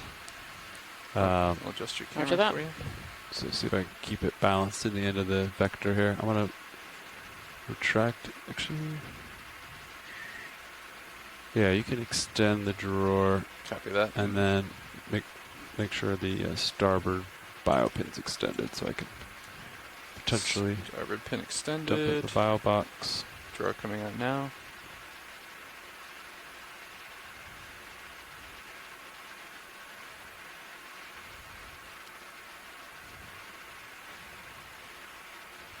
That's probably good.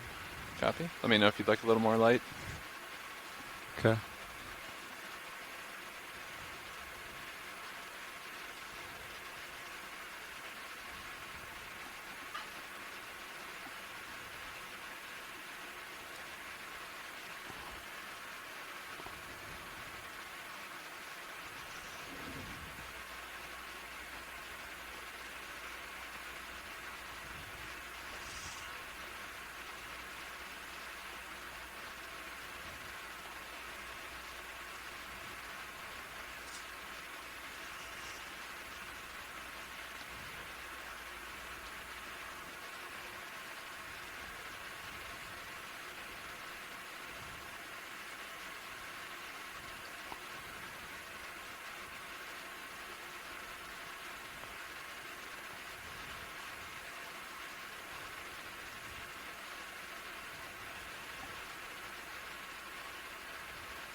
I'll give you a little blow. Copy that. Coming on. A little exhale. Stand by. Coming on now. There you go. Disabled.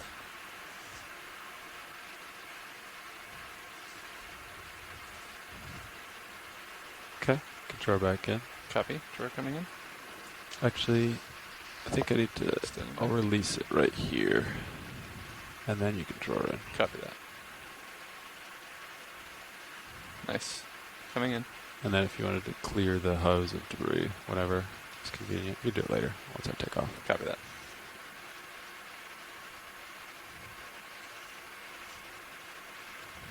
Drawer in. Pin retracted. Camera is set up there for you to go back to home. And I'll clear the hose whenever you're ready. Great job. Thank you so much, pilots. Yeah. No problem. You can clear the hose whenever. I'll take off. Looks like I'm a little ahead of you.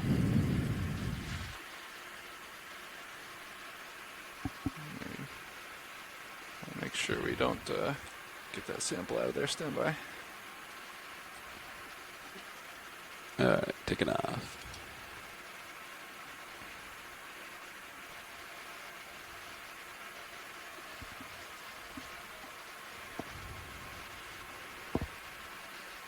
How we doing, Nav?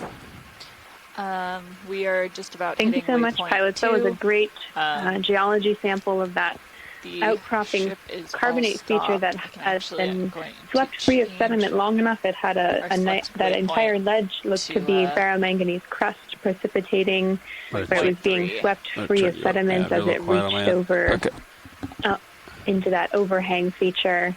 It'll be excellent recorder of seawater chemistry for the region and tell us about the mineral distribution and the composition in this region. So thank you very much for that sample. It's always exciting to see it get broken from the safely broken from the outcrop as well. Thank you. Thank you. At a bearing of 285. You're welcome. It was fun. Coming up here on another really interesting carbonate feature with partial erosion, you can see the sediments building up at the base of it, and a little bit less dense ferromanganese coating along the bottoms of this little column overhang feature, indicating that that's a bit more fresh, a little bit more recent erosion, but leaving again this topographic high for lots of and I'm looking down at you 80 biology to accumulate. Keep moving.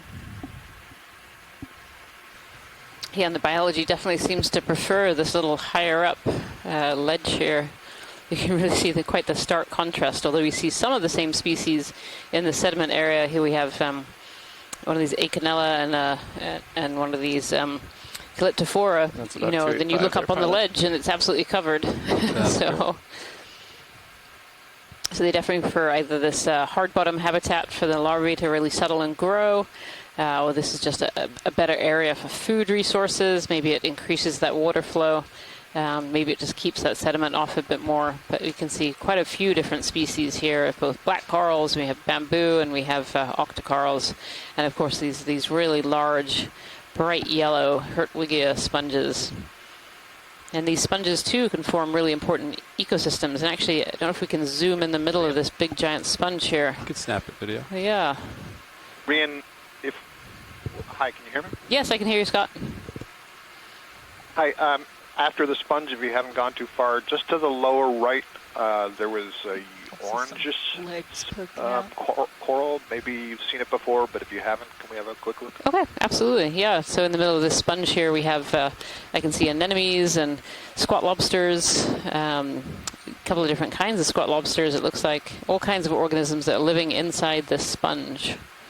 That's really great, Pilot. So I don't know if you heard Scott just then, but he said there's a coral to the... Right. Yeah.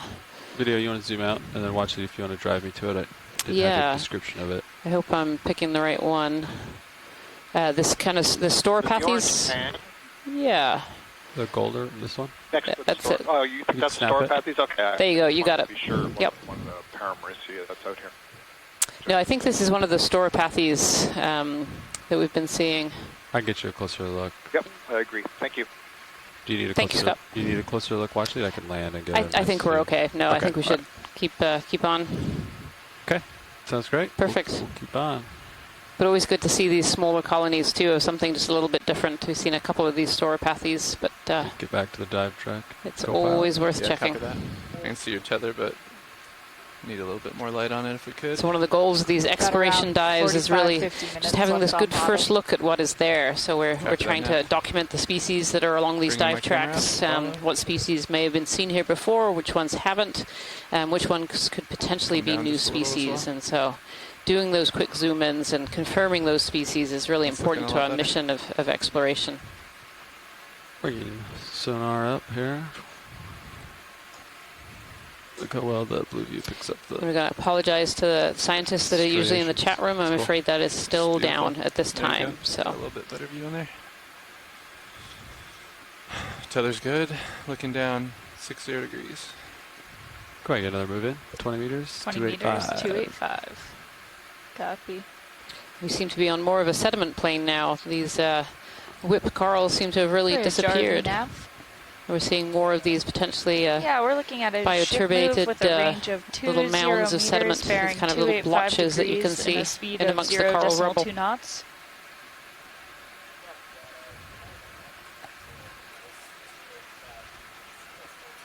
That's it. Thank you, Bridge. If you are just joining us today, welcome. We are on Dive 11 of the NOAA Ocean Exploration Expedition North Atlantic Stepping Stones, and we are diving today on Caloosahatchee Seamount. We have about 45 minutes left of our dive, and we're currently working our way up a small ridge on the eastern side of the Seamount. And we were before here. We were in an area of kind of this coral garden, very, very high densities of these whip corals, as well as many other species and some sponges. And if you want to frame this one up, we'll wait for Sirius to move. And now we've kind of landed in a more sedimented area with this coral rubble and these areas of patchy sediment, which potentially have been pulled up to the surface from organisms digging into the sediment. Good zoom in video. Just gonna wait for Sirius to move here. The Hertwigio sponge again. These are the ones that often have other little organisms living inside them. I can actually see some little eyes in there. One little snail. What was the range on that ship move, Nav? You can see some brittle meters. stars. Good copy, thanks. Some little arms hanging out, possibly of some squat lobsters. So these sponges are very similar to corals. They actually form habitat in the deep ocean. Many of them are what we call ecosystem engineers. So they're actually engineering ecosystems for all other kinds of organisms to come and live amongst them. And you can, when we zoom in like this, you can really see why. You can see all of the structure of this sponge. They're made out of spicules, all knitted together, and they have all these holes and cracks and crevices, and these are just perfect locations for smaller organisms to come and hide and live, and then potentially lay eggs or protect their young from predators. And so we often see many organisms living amongst these ecosystem engineers, and corals are a type of ecosystem engineer. Some species are, but so are these sponges as well. They're really important to the deep ocean in terms of biodiversity because they create these little oases of life in the deep ocean. They create these structures that really attract other fauna to them. Some little brittle stars here on the very top of the sponge. I think I can see potentially a little amphipod in one of these holes. Just beautiful. Okay, video, you can zoom out when you're clear. Ecosystem engineers. I really enjoy that term. I do too. I haven't heard that before. Yeah, it's really descriptive of what these corals and sponges do on the seafloor.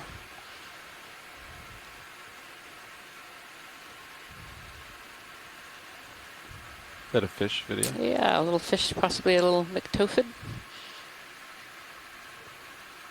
Little tiny fish. Yeah. It snapped it. Yep, it's probably not going to sit still. It's probably a quick one. Oh, a jelly going by too.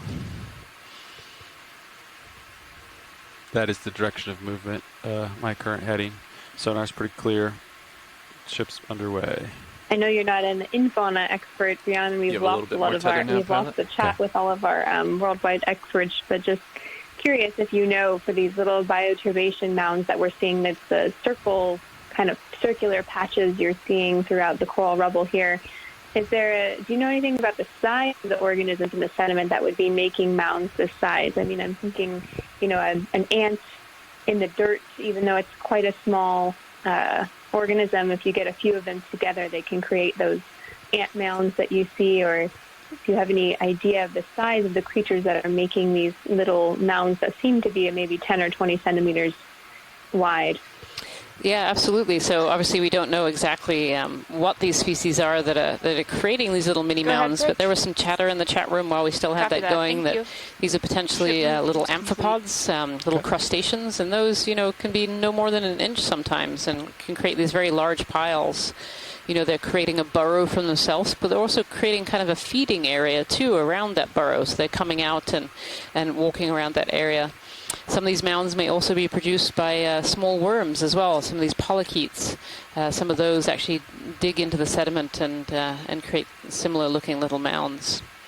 But the way that we study these kinds of mounds in the deep ocean really is we do something called coring, box coring, where we actually take kind of a square of the sediment. We send down a specialized box with a little shovel on it, and it comes down, it takes a perfect square of the sediment, and then you can bring it up to the surface, and then you can kind of excavate your way down in some of these mounds until you find the organism that's created them. It's another tool that we use in terms of deep sea exploration. Do you want to come in on the tipped over sponges? And these sponges do look like they've kind of fallen over.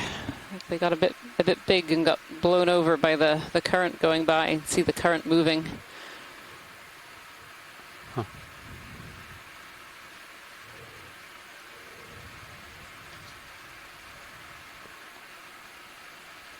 Let's see if we can see anything making these mounds. I haven't seen anything actively making these small mounds yet.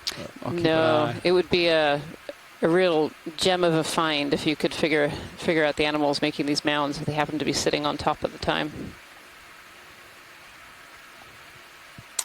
I've just been told too that the chat room issue is being worked on right now, so hopefully we'll have our scientists on shore back with us as soon as possible. Thanks, video. You can come out. I'll keep going. If you want to get another move underway, I'm ready for it. Ready as well. Looking down about 60 degrees here. Okay. All right, 20 meters, 285. What a different landscape from the one that we've just been in. You know, we're in kind of this Dr. Seuss land of these candy cane whip corals for fields and fields, and now we're kind of in this area that's much more plain. None of these large corals. Instead, we're seeing these little mounds, suggesting there's a lot of animals living inside the sediment.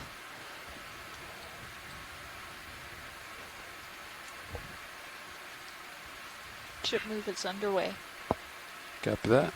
Yeah, Copy, absolutely. And this might be a factor of us climbing this ridge system and getting to these flatter and flatter surfaces. Why we're seeing a more uniform field here. Copy that.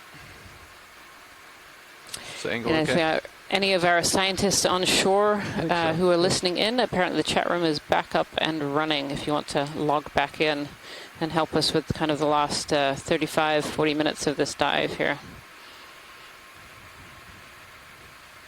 And many thanks to the comms team that has been working hard to get that back up for us.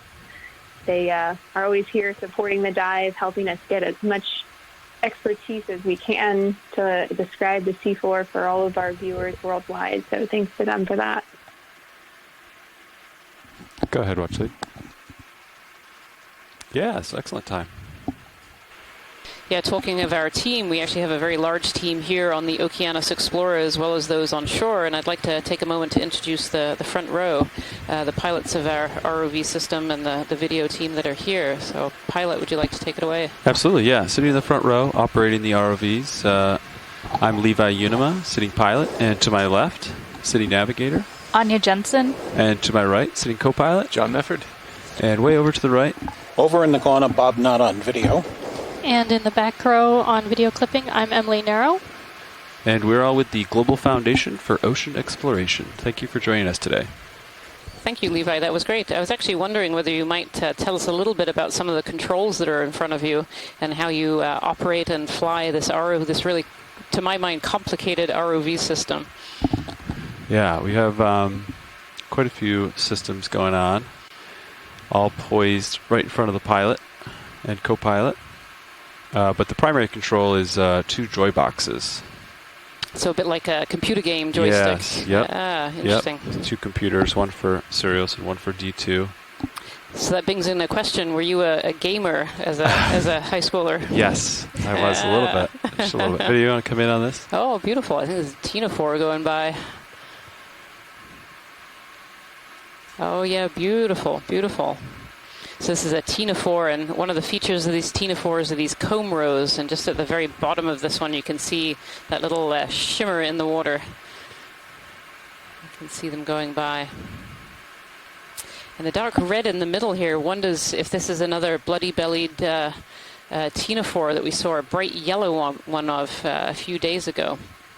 And we were told from folks in the chat room who were helping us with this dive that the red here actually helps disguise any food particles. So these Tina-4s are actually predators. They can swim and they will engulf any prey and then start to digest it. Off screen video. And of course, because their bodies are transparent, any other organism might be able to see that prey inside these Tina-4s. And so if they have this this red belly, degrees. It helps to disguise that prey a little bit. Another Oreo. Another Oreo favorite. Hello. You want to take zoom if you want. Or we can let it go, whatever. From George Matsumoto, that's a Bathy Cryo Tina-4 there. Because their eyeballs also look like abundant Oreos. in the water column on the way down, he says. Hi, Oreo.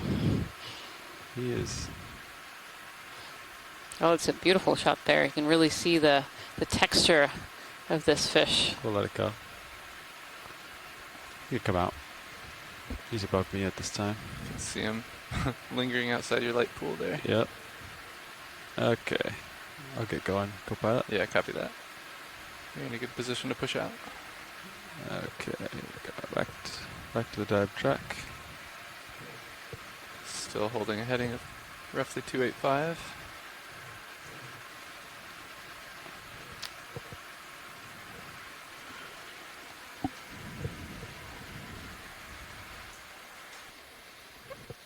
Is that a siphonophore floating by?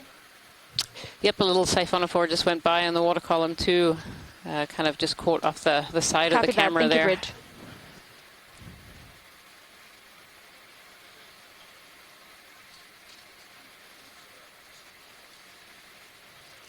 Bridge. George Matsumoto is correcting my pronunciation of the name of that particular ctenophore that's going through. Bathysairoi. That ship move is complete. Okay, I got you at 64. Hopefully I got that so right this time, push George. out a little bit and we can move on. I was trying to find some rocky outcrops, but I haven't seen any of you yet. Okay.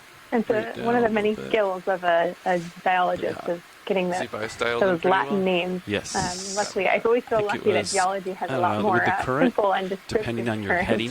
Right. Yeah. There's a lot of names to get your head around. A lot of them have their roots, as you say, in Latin and some in Greek. And so it can be some very different pronunciations. And of course, you know, for myself, I am a reproductive ecologist. I work on deep sea corals and sponges. But there are so many more organisms that we're seeing in the deep sea, and that's one of the joys of these telepresence cruises, expeditions, that we can have all of these scientists on shore helping us, not only with the identifications, but also with our pronunciation of the identifications. And thank you, George. He tells me my pronunciation on that last one was just perfect. You can see a fish dead center there. Yeah, we can go for a quick zoom video. Quick snap on that one. And then a trick with fish is you can he's floating with the current, so you can just float with the current. Oh, this one's a little bit different. I don't know if we have any of our fish biologists on the line here, but off screen, and then if you get too far off screen, this fish appears to have a slightly different shape. Leave the fish alone, but that's what I like to do. Copy that.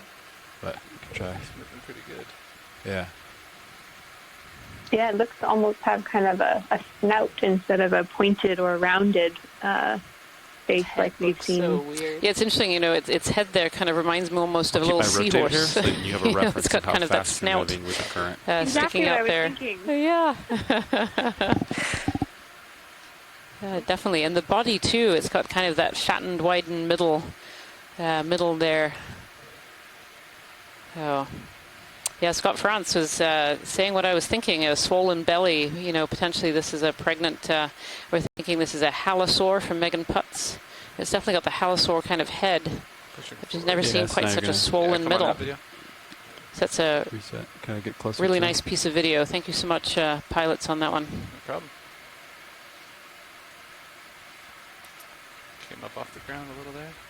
Yeah, this is a swollen belly, potentially pregnant, but also potentially just really well fed.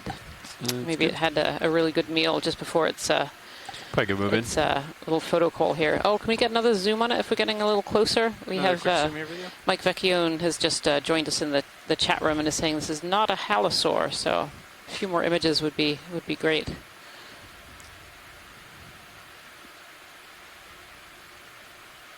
Nice. Very small little flicks of its tail there, rather than the long undulating like the rat tails. This one seems to just move the very tip of its tail. I haven't seen that before. There he goes. Come on up. They were saying pregnant or Yeah. well So Mike fed. Vecchione is saying like we used to call them spiny eels. A little chunky. Interesting. Full wide video. Thank you so much, pilots. When there's no relief, it's difficult. It's very easy to get your heading disoriented. So that's why Sirius always has your reference. Super nice. Oh, I think And there's as we zoom out here again, we're seeing. Sorry, go ahead. No, it's okay. It was another anemone on the seafloor. One that we have, I think, visualized before earlier. All right. Go ahead. Bridge RV nav. Oh, Hi, just adding a repeat of our previous descriptions. It just continues to be really interesting seeing all these little circular mound features from bioturbation. And one of the geologists, Kevin Conrad, adding not only is that interesting in terms of the biology living there and how are they creating these mounds, but also for scientists who like to study sediment stratigraphy, which means the science of the sediments as they're laid down layer by layer. When you have animals bioturbating the sediments by mixing them up, then you can mix up that stratigraphy and take away the layered information. So it's a very neat way that they live, but can also affect how scientists study the the stratigraphy or the layered Depends if you're looking into the current. history of the sediments in this region. Yeah, the way that forward foam block is shaped might give it a little bit of... Something up in Blueview there, off to the starboard. Yeah, it's super far away though, so it'd be kind of off our track. Yeah. Something like this. Yeah. Yeah. Oh, this bottom right-hand corner. I don't know if that's a sea urchin. Bottom right or left? Bottom right, definitely the right. Bottom right, copy. Just went out of sight, so it should be, maybe we're already over it, but There's another one. Mid-right. said very right, there we are. right Gotcha. there. Is that a very disguised urchin or maybe a crinoid? It might be a crinoid. We come in quick. Yeah. Also just saw Oh yeah, crinoid. possible large fish straight ahead. It's like a slightly different one, very dark, dark in its feathers, these feather stars. So this type of crinoid, we've seen some on stalks up on those ledges, but this one is actually one that doesn't have that stalk. They have kind of these little feet underneath, these little legs that help them stick onto the rocks or the sediment, or sometimes on sponges and corals too. Thank you so much, pilot. Come on out, video. Thank you. So that fish that we just saw, so another Oreo. Another Oreo, the long skinny fish, not you, Orino, the Oreo, the long skinny fish. Mike Vecchione says was a snub-nosed spiny eel. So that was a good find. We hadn't seen one of those as yet. You can go for a quick zoom here, video.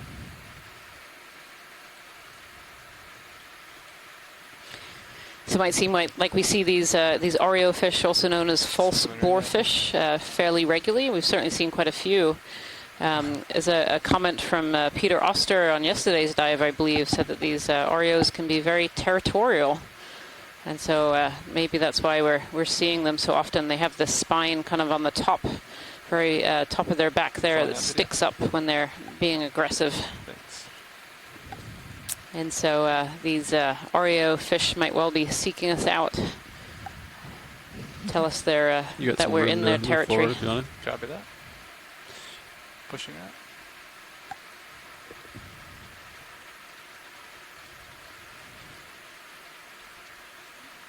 Yeah, and Les Watling adding in the chat that in addition to the information about the sedimentary layers of the sedimentation here when we go down to the sediments, that on Great Meteor Seamount they took a sample of Seamount sediments similar to this, and there were at least 56 species there of copepods and other things. Oh, that's tiny little Oreo. Sorry, Kira, we're distracted by a baby Oreo here. It's definitely oh a mini my gosh, Oreo. Little Oreo. Like I don't think I've ever seen a small one. We should definitely back up and put the lasers on that when we're ready. Copy that. Lasers are ready. Our ship move is complete. Is this Oreo? Yeah, look at this little Oreo. There's 2 buttons. It looked like something completely different when it was coming towards us. Nice. But yeah. If you want that. Oh, it's working so hard. A little juvenile Oreo here, probably only about 5 centimeters across, whereas the larger ones that we're seeing were easily 10 to 20. It's trying so little hard. one. Our little guy. Be free. Sorry, Kira, we didn't mean to interrupt you with a fish. Don't have to use the winch that's very okay. much today, huh? Just advocating for, or not advocating, but just describing the lots of so you're just falling off my screen, copepods and many things in the sediment in fauna that we can't see from the ROV, but in addition to the charismatic life living up above, lots of stuff going on in this landscape that looks a bit sparse, but plenty of organisms living deep down. Yeah, absolutely. It's really important when we see these areas where it'd be very easy, and certainly has in the past been classified as devoid of life, but really the truth is very far from that.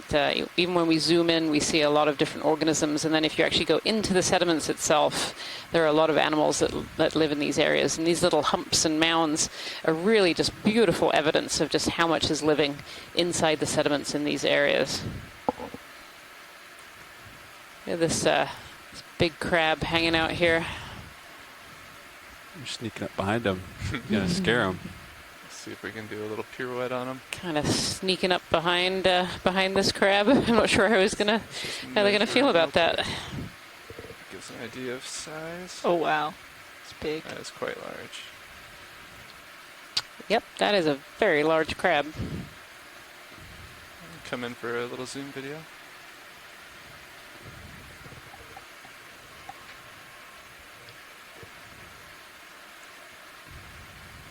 Thank you. Standing very, very still there in the sediment.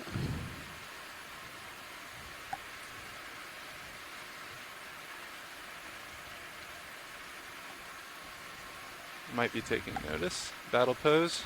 Maybe. Certainly a little readjustment. Come on out slowly, video. Unless we want to get a front shot. From the chat room, this is a Chaseon crab.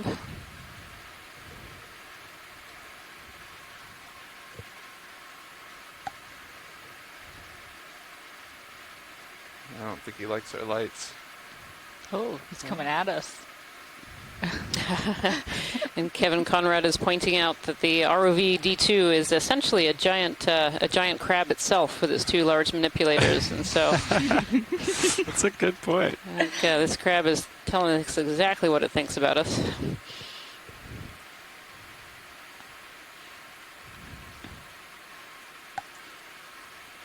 Rushing into battle. You can feel that current grab as you turn.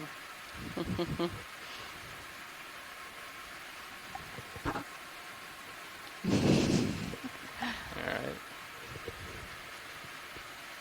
You can come on out, video. Megan Putz is suggesting these crabs can be territorial too, and so Thank you. that might explain a bit of the behavior that we were just watching. Thank you so much, pilot. No problem. Make sure he doesn't try to climb on board here. Cut our wires. I don't know. That's a sample. Freebie. Freebie. Bike, get another move in. Yeah. You guys agree? Works. 20 meters. Yeah, that works. 2-0 is good. 285. And what's our bottom time? Another I just 20 minutes? asked in the chat room whether any of the scientists who are helping today with today's dive, what do these crabs eat? And the answer was whatever they want. Bridge RV nav. So these yeah, we'd like very, to put very in large another crab ship is move. obviously We're looking at a range of 20 doing well meters, and a bearing of 285 degrees, this area and of a the sea speed floor of for food. 0.2 knots. I'm going to do a little scan here at the blue view. There's apparently been video. That's it. Thank Scott you, Francis Bridge. noted that they have video of them chowing down on brittle stars, and certainly we've seen a lot of brittle stars in the sediment here. I think if you're an organism that eats brittle stars, this is definitely the place to be.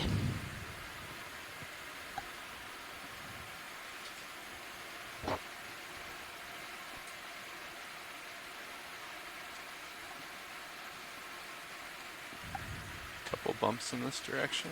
So we call those organisms that will much, eat just about anything opportunistic. Too much. So they take out the opportunity to eat whatever comes along, be it brittle stars or a small fish or even fish eggs. We have a comment here as well. They've been seen eating.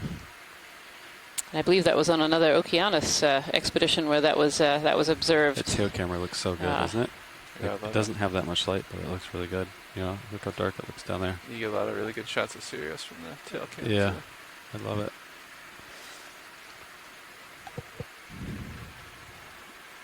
Yeah, can you move the map so I can see how close we are to waypoint 3? I'm trying to think of how much left we have in this mountain. This Seamount? Okay. Oh, geez. So it's pretty flat all the way to the top. We likely won't make it. Definitely in the terms of geology Maybe. today, we've had a classic example of the upper portion of a seamount in the flatter area is totally covered by sediment.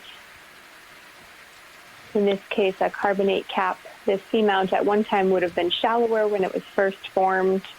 And then as the crust below it cooled and densified, it sinks down and you get a lot of carbonate sediment accumulation, creating these pavements that now have additional carbonate sediment and this coral rubble on top. Go for a zoom here. So we've definitely seen this beautiful carbonate cap as we've traversed along this peak on Barrel Peak of Caloosahatchee Seamount. Thank you. I'm talking for organisms that are scavenging on the seafloor for food. This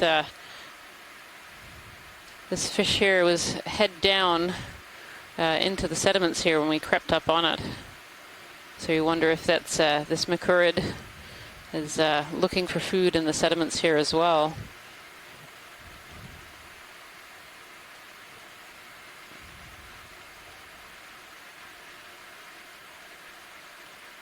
Not too interested in us. No, it almost seemed like it's actually spitting something out. Sort of opening its mouth there. Interesting.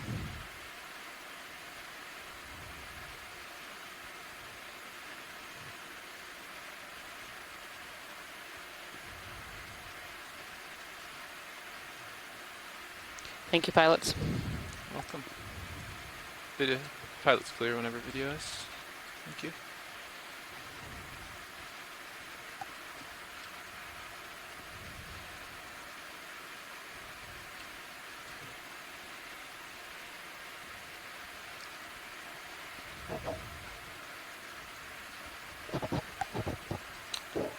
Another drop stone up ahead, it looks like.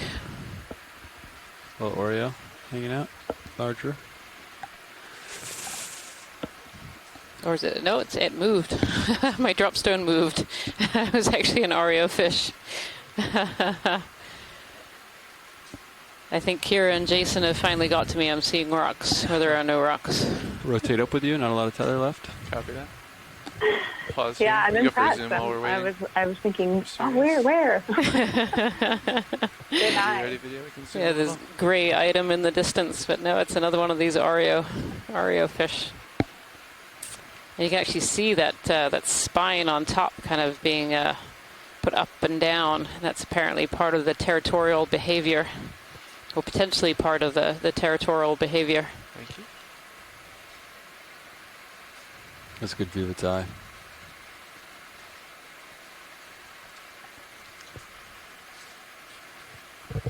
So many Oreo fish on this Quite a few. last 2 days. Quite a few of these false boarfish or Oreo fish that we've seen so far on our dive track. And actually this is a really great view of the sediment too as we go by with these little humps of these piles where other organisms that are burrowing into the sediment have created these piles. Also see some of those xenophyophores as well in the sediment here. I've seen a couple of those today. These single-celled organisms that build these sediment mounds.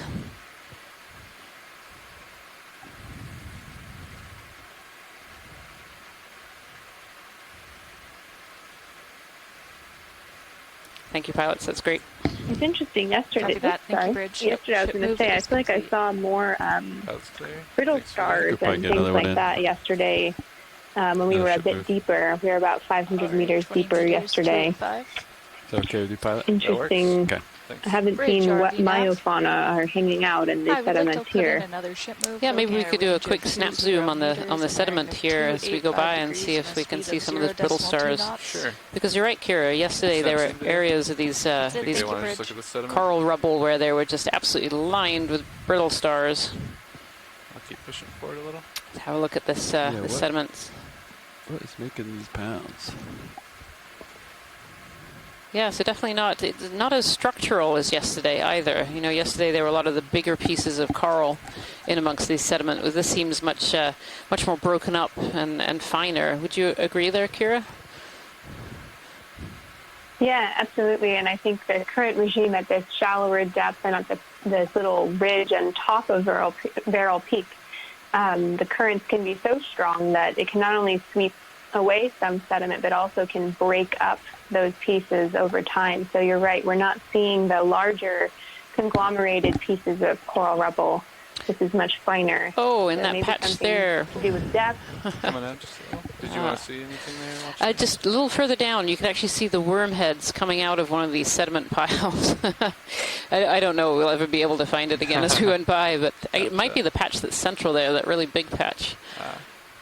A little coral sticking out there too.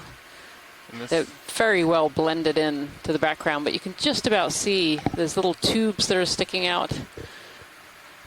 And as we went by there, we could see some worms, and so they're at least potentially partially responsible for some of this bioturbation. But of course, other organisms do as well. Those amphipods, and Les Watling was talking about various other crustaceans that can cause that as well. Thank you so much, pilots. Yep. No problem. Pilot's clear. Yeah, I think, compared to yesterday's dive where we had those larger pieces, of course, those larger pieces provide more of kind of the nooks and crannies for these brittle stars, these larger brittle stars that we were seeing to be able to live in. And where we don't have that, we're kind of going like another level smaller in terms of this infauna and the really small macrofauna that we'll see on these kind of sediments. You know what I mean? Do you feel it too? Yeah, it's nice. Yeah. Look at this big hole over here on the left.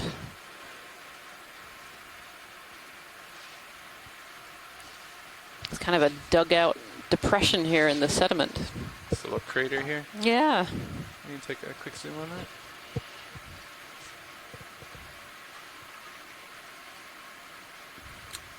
Yeah, something here has created a little hole. A little burrow, huh? Yeah, burrow in the sediment. All these pteropod shells in the middle too. Hard to know what is burrowed in there. What made this hole, this depression. Again, we can see some worm tubes in here as well. Kind of they very much blend into the sediment. They're the same color and actually made out of particles of the sediment. As these worms are building their tubes, they actually bring in particles onto the body of these tubes to help them blend into the background. Yeah, you can just about see it poking through.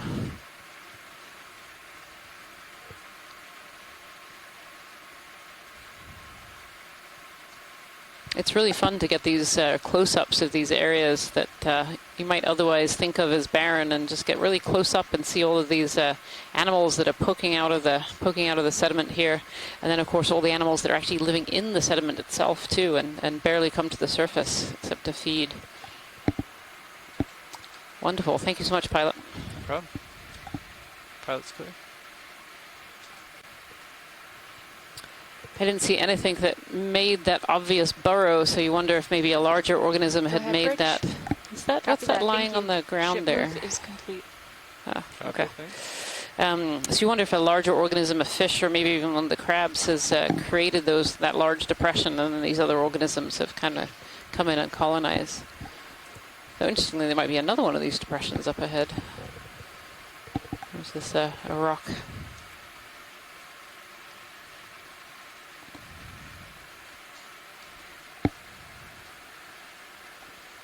Yeah, Bob Carney is saying that some of these burrows are actually feeding pits.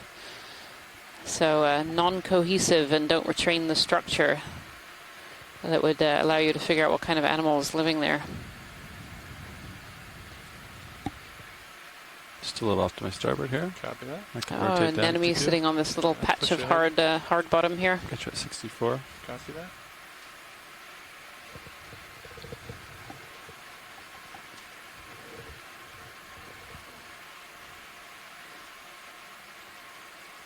Looks like we're seeing a few returns in blue view up ahead.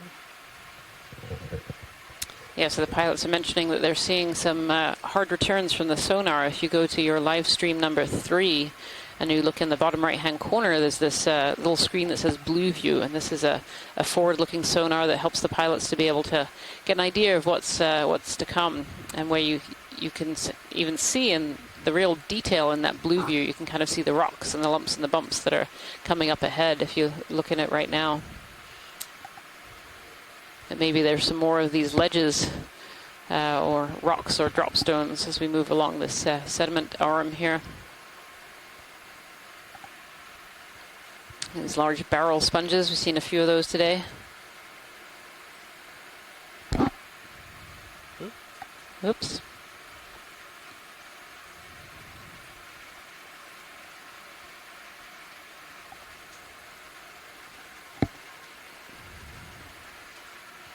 That's a big one. That's a big one. A couple of these big barrel sponges.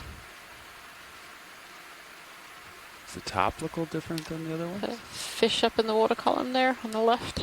Upper left. Go for a quick zoom. Come on in video. See what that is. Nope. Something. Something. Yeah. Huh. It's maybe that's another piece of sargassum making its way down to the seafloor. Interesting.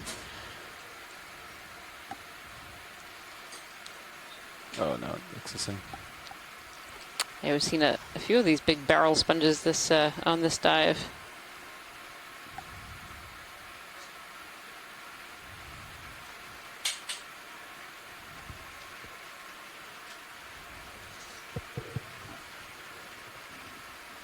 How's our bottom time looking, Nav? We have about 12 minutes. 12? Yeah. Sorry, I've been a bit quiet over here, just We want to start our mesmerized by this ascent rolling, at, smooth 1951. carbonate platform at the top of this Copy that. Need to save feature some here. time in there for setting But up and all you know, that. as soon as I snap out of it, here we come on another one of those So we have these little like ledge 45. features from some On the right side, differential you erosion can of the carbonate material below, So 7 more minutes, probably. causing little Copy fracture Maybe features. one more ship move. All right, 20 meters. Sounds great. Copy that. Sounds good. Bridge RV nav. Yeah, we'd like to put in another ship move. We're looking at a range of 20 meters, a bearing of 285 degrees, and a speed of 0.2 knots. Definitely an interesting and very, very different area to where we landed on this dive. We landed in kind of an area with a bit more pavement That and is then correct. coral rubble. And we saw lots of varied species of deep sea corals, and then started getting into a sponge area. And now we're into an And you area can where actually know most that of the we're organisms are almost definitely done. much smaller and living in or on the sediments. And of course, as soon as I say that, maybe a deep sea coral here appears in the middle of our screen. If we could have a snap zoom on that one, please, pilot. We can do a snap zoom. Thank video. you. Come on in. Thank you. Yeah, look at this. So there's this one little rock poking through the sediment, and here we have 3 different species of deep sea coral, plus some cup corals and a little shrimp living in the cave down below. So this this rock poking out of the sediment has created quite the habitat here. We have a Parantopathes with two squat lobsters living in it. Behind it, I think we have. Can't quite see from here. I think that's an Acanella or a Chrysogorgia. And then we have one of these whip corals, the Calyptophora. And then at the base we see several cup corals. Just on this one tiny little I'd love rock. to also, Go ahead. I was just going to say, I'd love to also zoom and see if it looks like this rock is Try to give you attached, some more if tether this there. could be a little on the way to you. outcrop of Copy that. I'll come down just of a little rock bit. or a drop stone. I Just can't quite tell. Not sure if you're getting Hey, towed. pilot, if we could kind of zoom on the interface between the rock and the sediment, maybe that would help. Copy that. Come on in, video. Try to maintain against the current here. You can actually see other holdfasts as well on this rock where other corals were once. And several dead cup corals. Yeah, hard to know, Kira, whether this is attached or whether it's unattached. Yeah, the surface of it is a bit different, and it looks large enough and it has a varied enough. It's not rounded.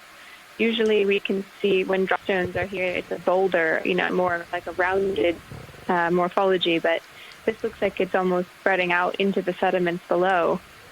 It's got a nice crust on it, so it's been here for quite a while, probably why we see those old holdfasts and as well as the new things living there. Much too large to collect, but interesting.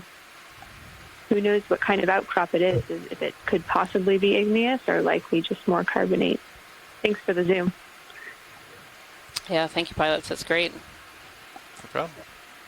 Video, pilots, Watch please. lead nav. This is watch lead. Yeah, I just want to let you know we have about 4 or so minutes left in our dive before we need to start setting up to get off bottom. Okay, perfect. Thank you so much, Nav.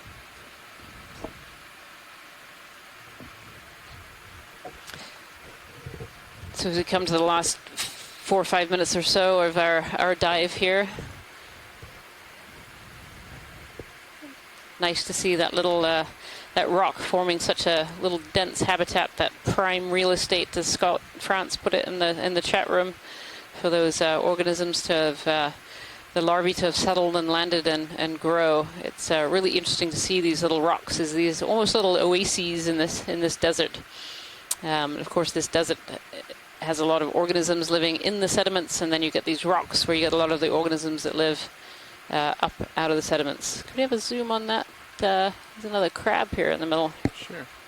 Yeah. Come on in, video.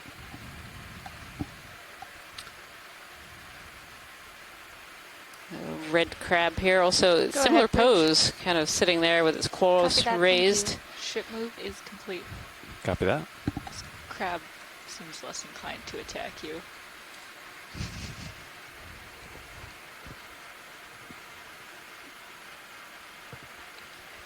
Not sure if this is another one of these Chaseon. Yep, Megan Putz said in the chat room here, it's a Chaseon, another one of those crabs. Slightly different from the one that we just saw.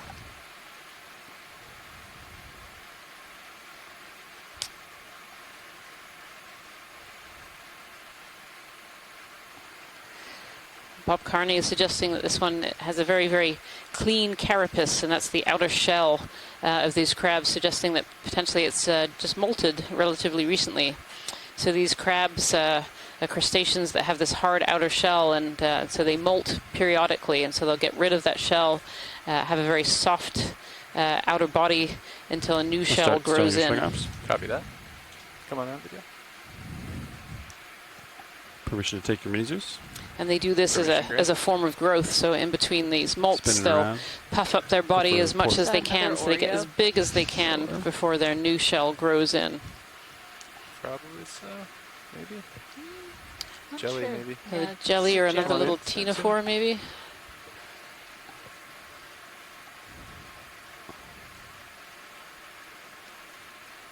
It's coming fast. Yeah. Come on out, just a tad video. There you go. Oh yeah, he came fast. Yep, off it went. He's already gone.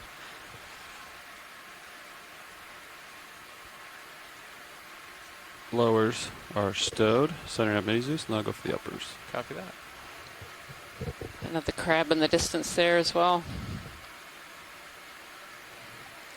Upper swingers, stowing. As we were chatting earlier on the chat room, Zoom on that fish there, video. These crabs are really generalists, opportunists, so they'll eat whatever goes by. Well, this is a different fish.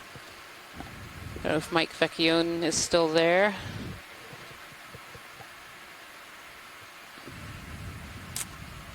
This one has a very different structure to it. A midwater fish, a viper fish, we're saying. And Bob Carney and Mike Vecchione there, thank you so much for the ID. This is a viper fish. He's somewhere in a hurry. Yeah.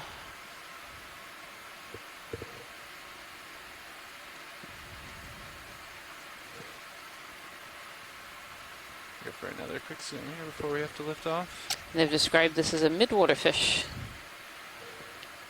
Oh, beautiful. A bit of damage. Yeah. You can really see the jaw structure on this particular fish. You can even see the long, thin teeth.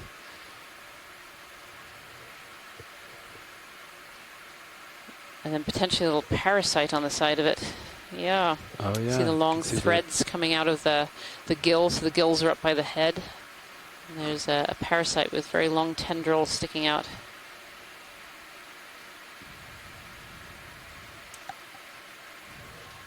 So Mike Vecchione says that when the mouth is closed, you can see the teeth sticking out through the top of the head, and you can really see them kind of curling around by the eye here. These fish will have very big mouths. They're able to take in prey that's actually bigger than them or bigger than their head. Copy that. They can distend I'll their come up and jaws. create a delta. Beautiful. Thank you. And then Thank if you you want so to much, drive pilots. under me, turn to starboard. So the turns. That fish has taken off. That was a really good find. Well, unfortunately, I think that's going to be all of our time here. The day, watch lead. Well, thank you so much, pilots, for a great dive. Thank you, as always. So with that, our dive 11 on Caloosahatchee Seamount has come to an end. I want to thank everyone on board here on the Okeanos Explorer, all of our scientists and team on shore for having a great dive today, and I hope you will continue to follow our expedition. Thank you so much to everybody today. I'm looking straight down. I'll drive to your center view. And then, so because there's a little bit of current, thank you very much. I'm going to turn my head like into the current. Thank you all. That way we're already streaming with the current. Does that make sense? Yeah, it sounds perfect. So I'm going to turn to starboard a little bit here, just to line up with the ship, and it also lines up with the current. Copy that. And then, yeah, if you just want to find your center line first. Okay, sounds great. So there I am. I'm lined up with the ship now. Copy that. I'm maxed out on my rotator, looking all the way back. I'll find you in Titan. Turning the starboard to 0 turns. Let's see. Okay, there's my sonar. There's my light pool. And look it straight down. You should be there. There you go. Okay, I got you in Titan. Copy that. Pushing out. I'll try to keep the Titan straight back so you have a little bit of a reference. Thank you. Report to starboard.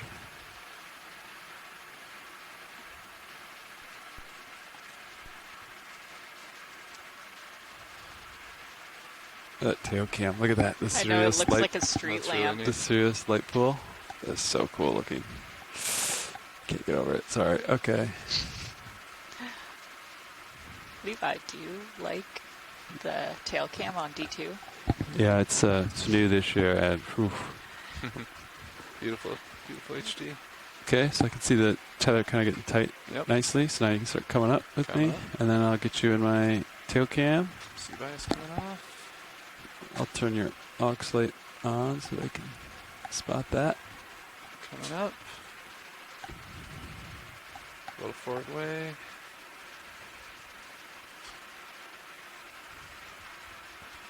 Delta Z closing. And I see light. All right, so you can start cranking on the Z. Copy that. And I'll start hauling in on the winch.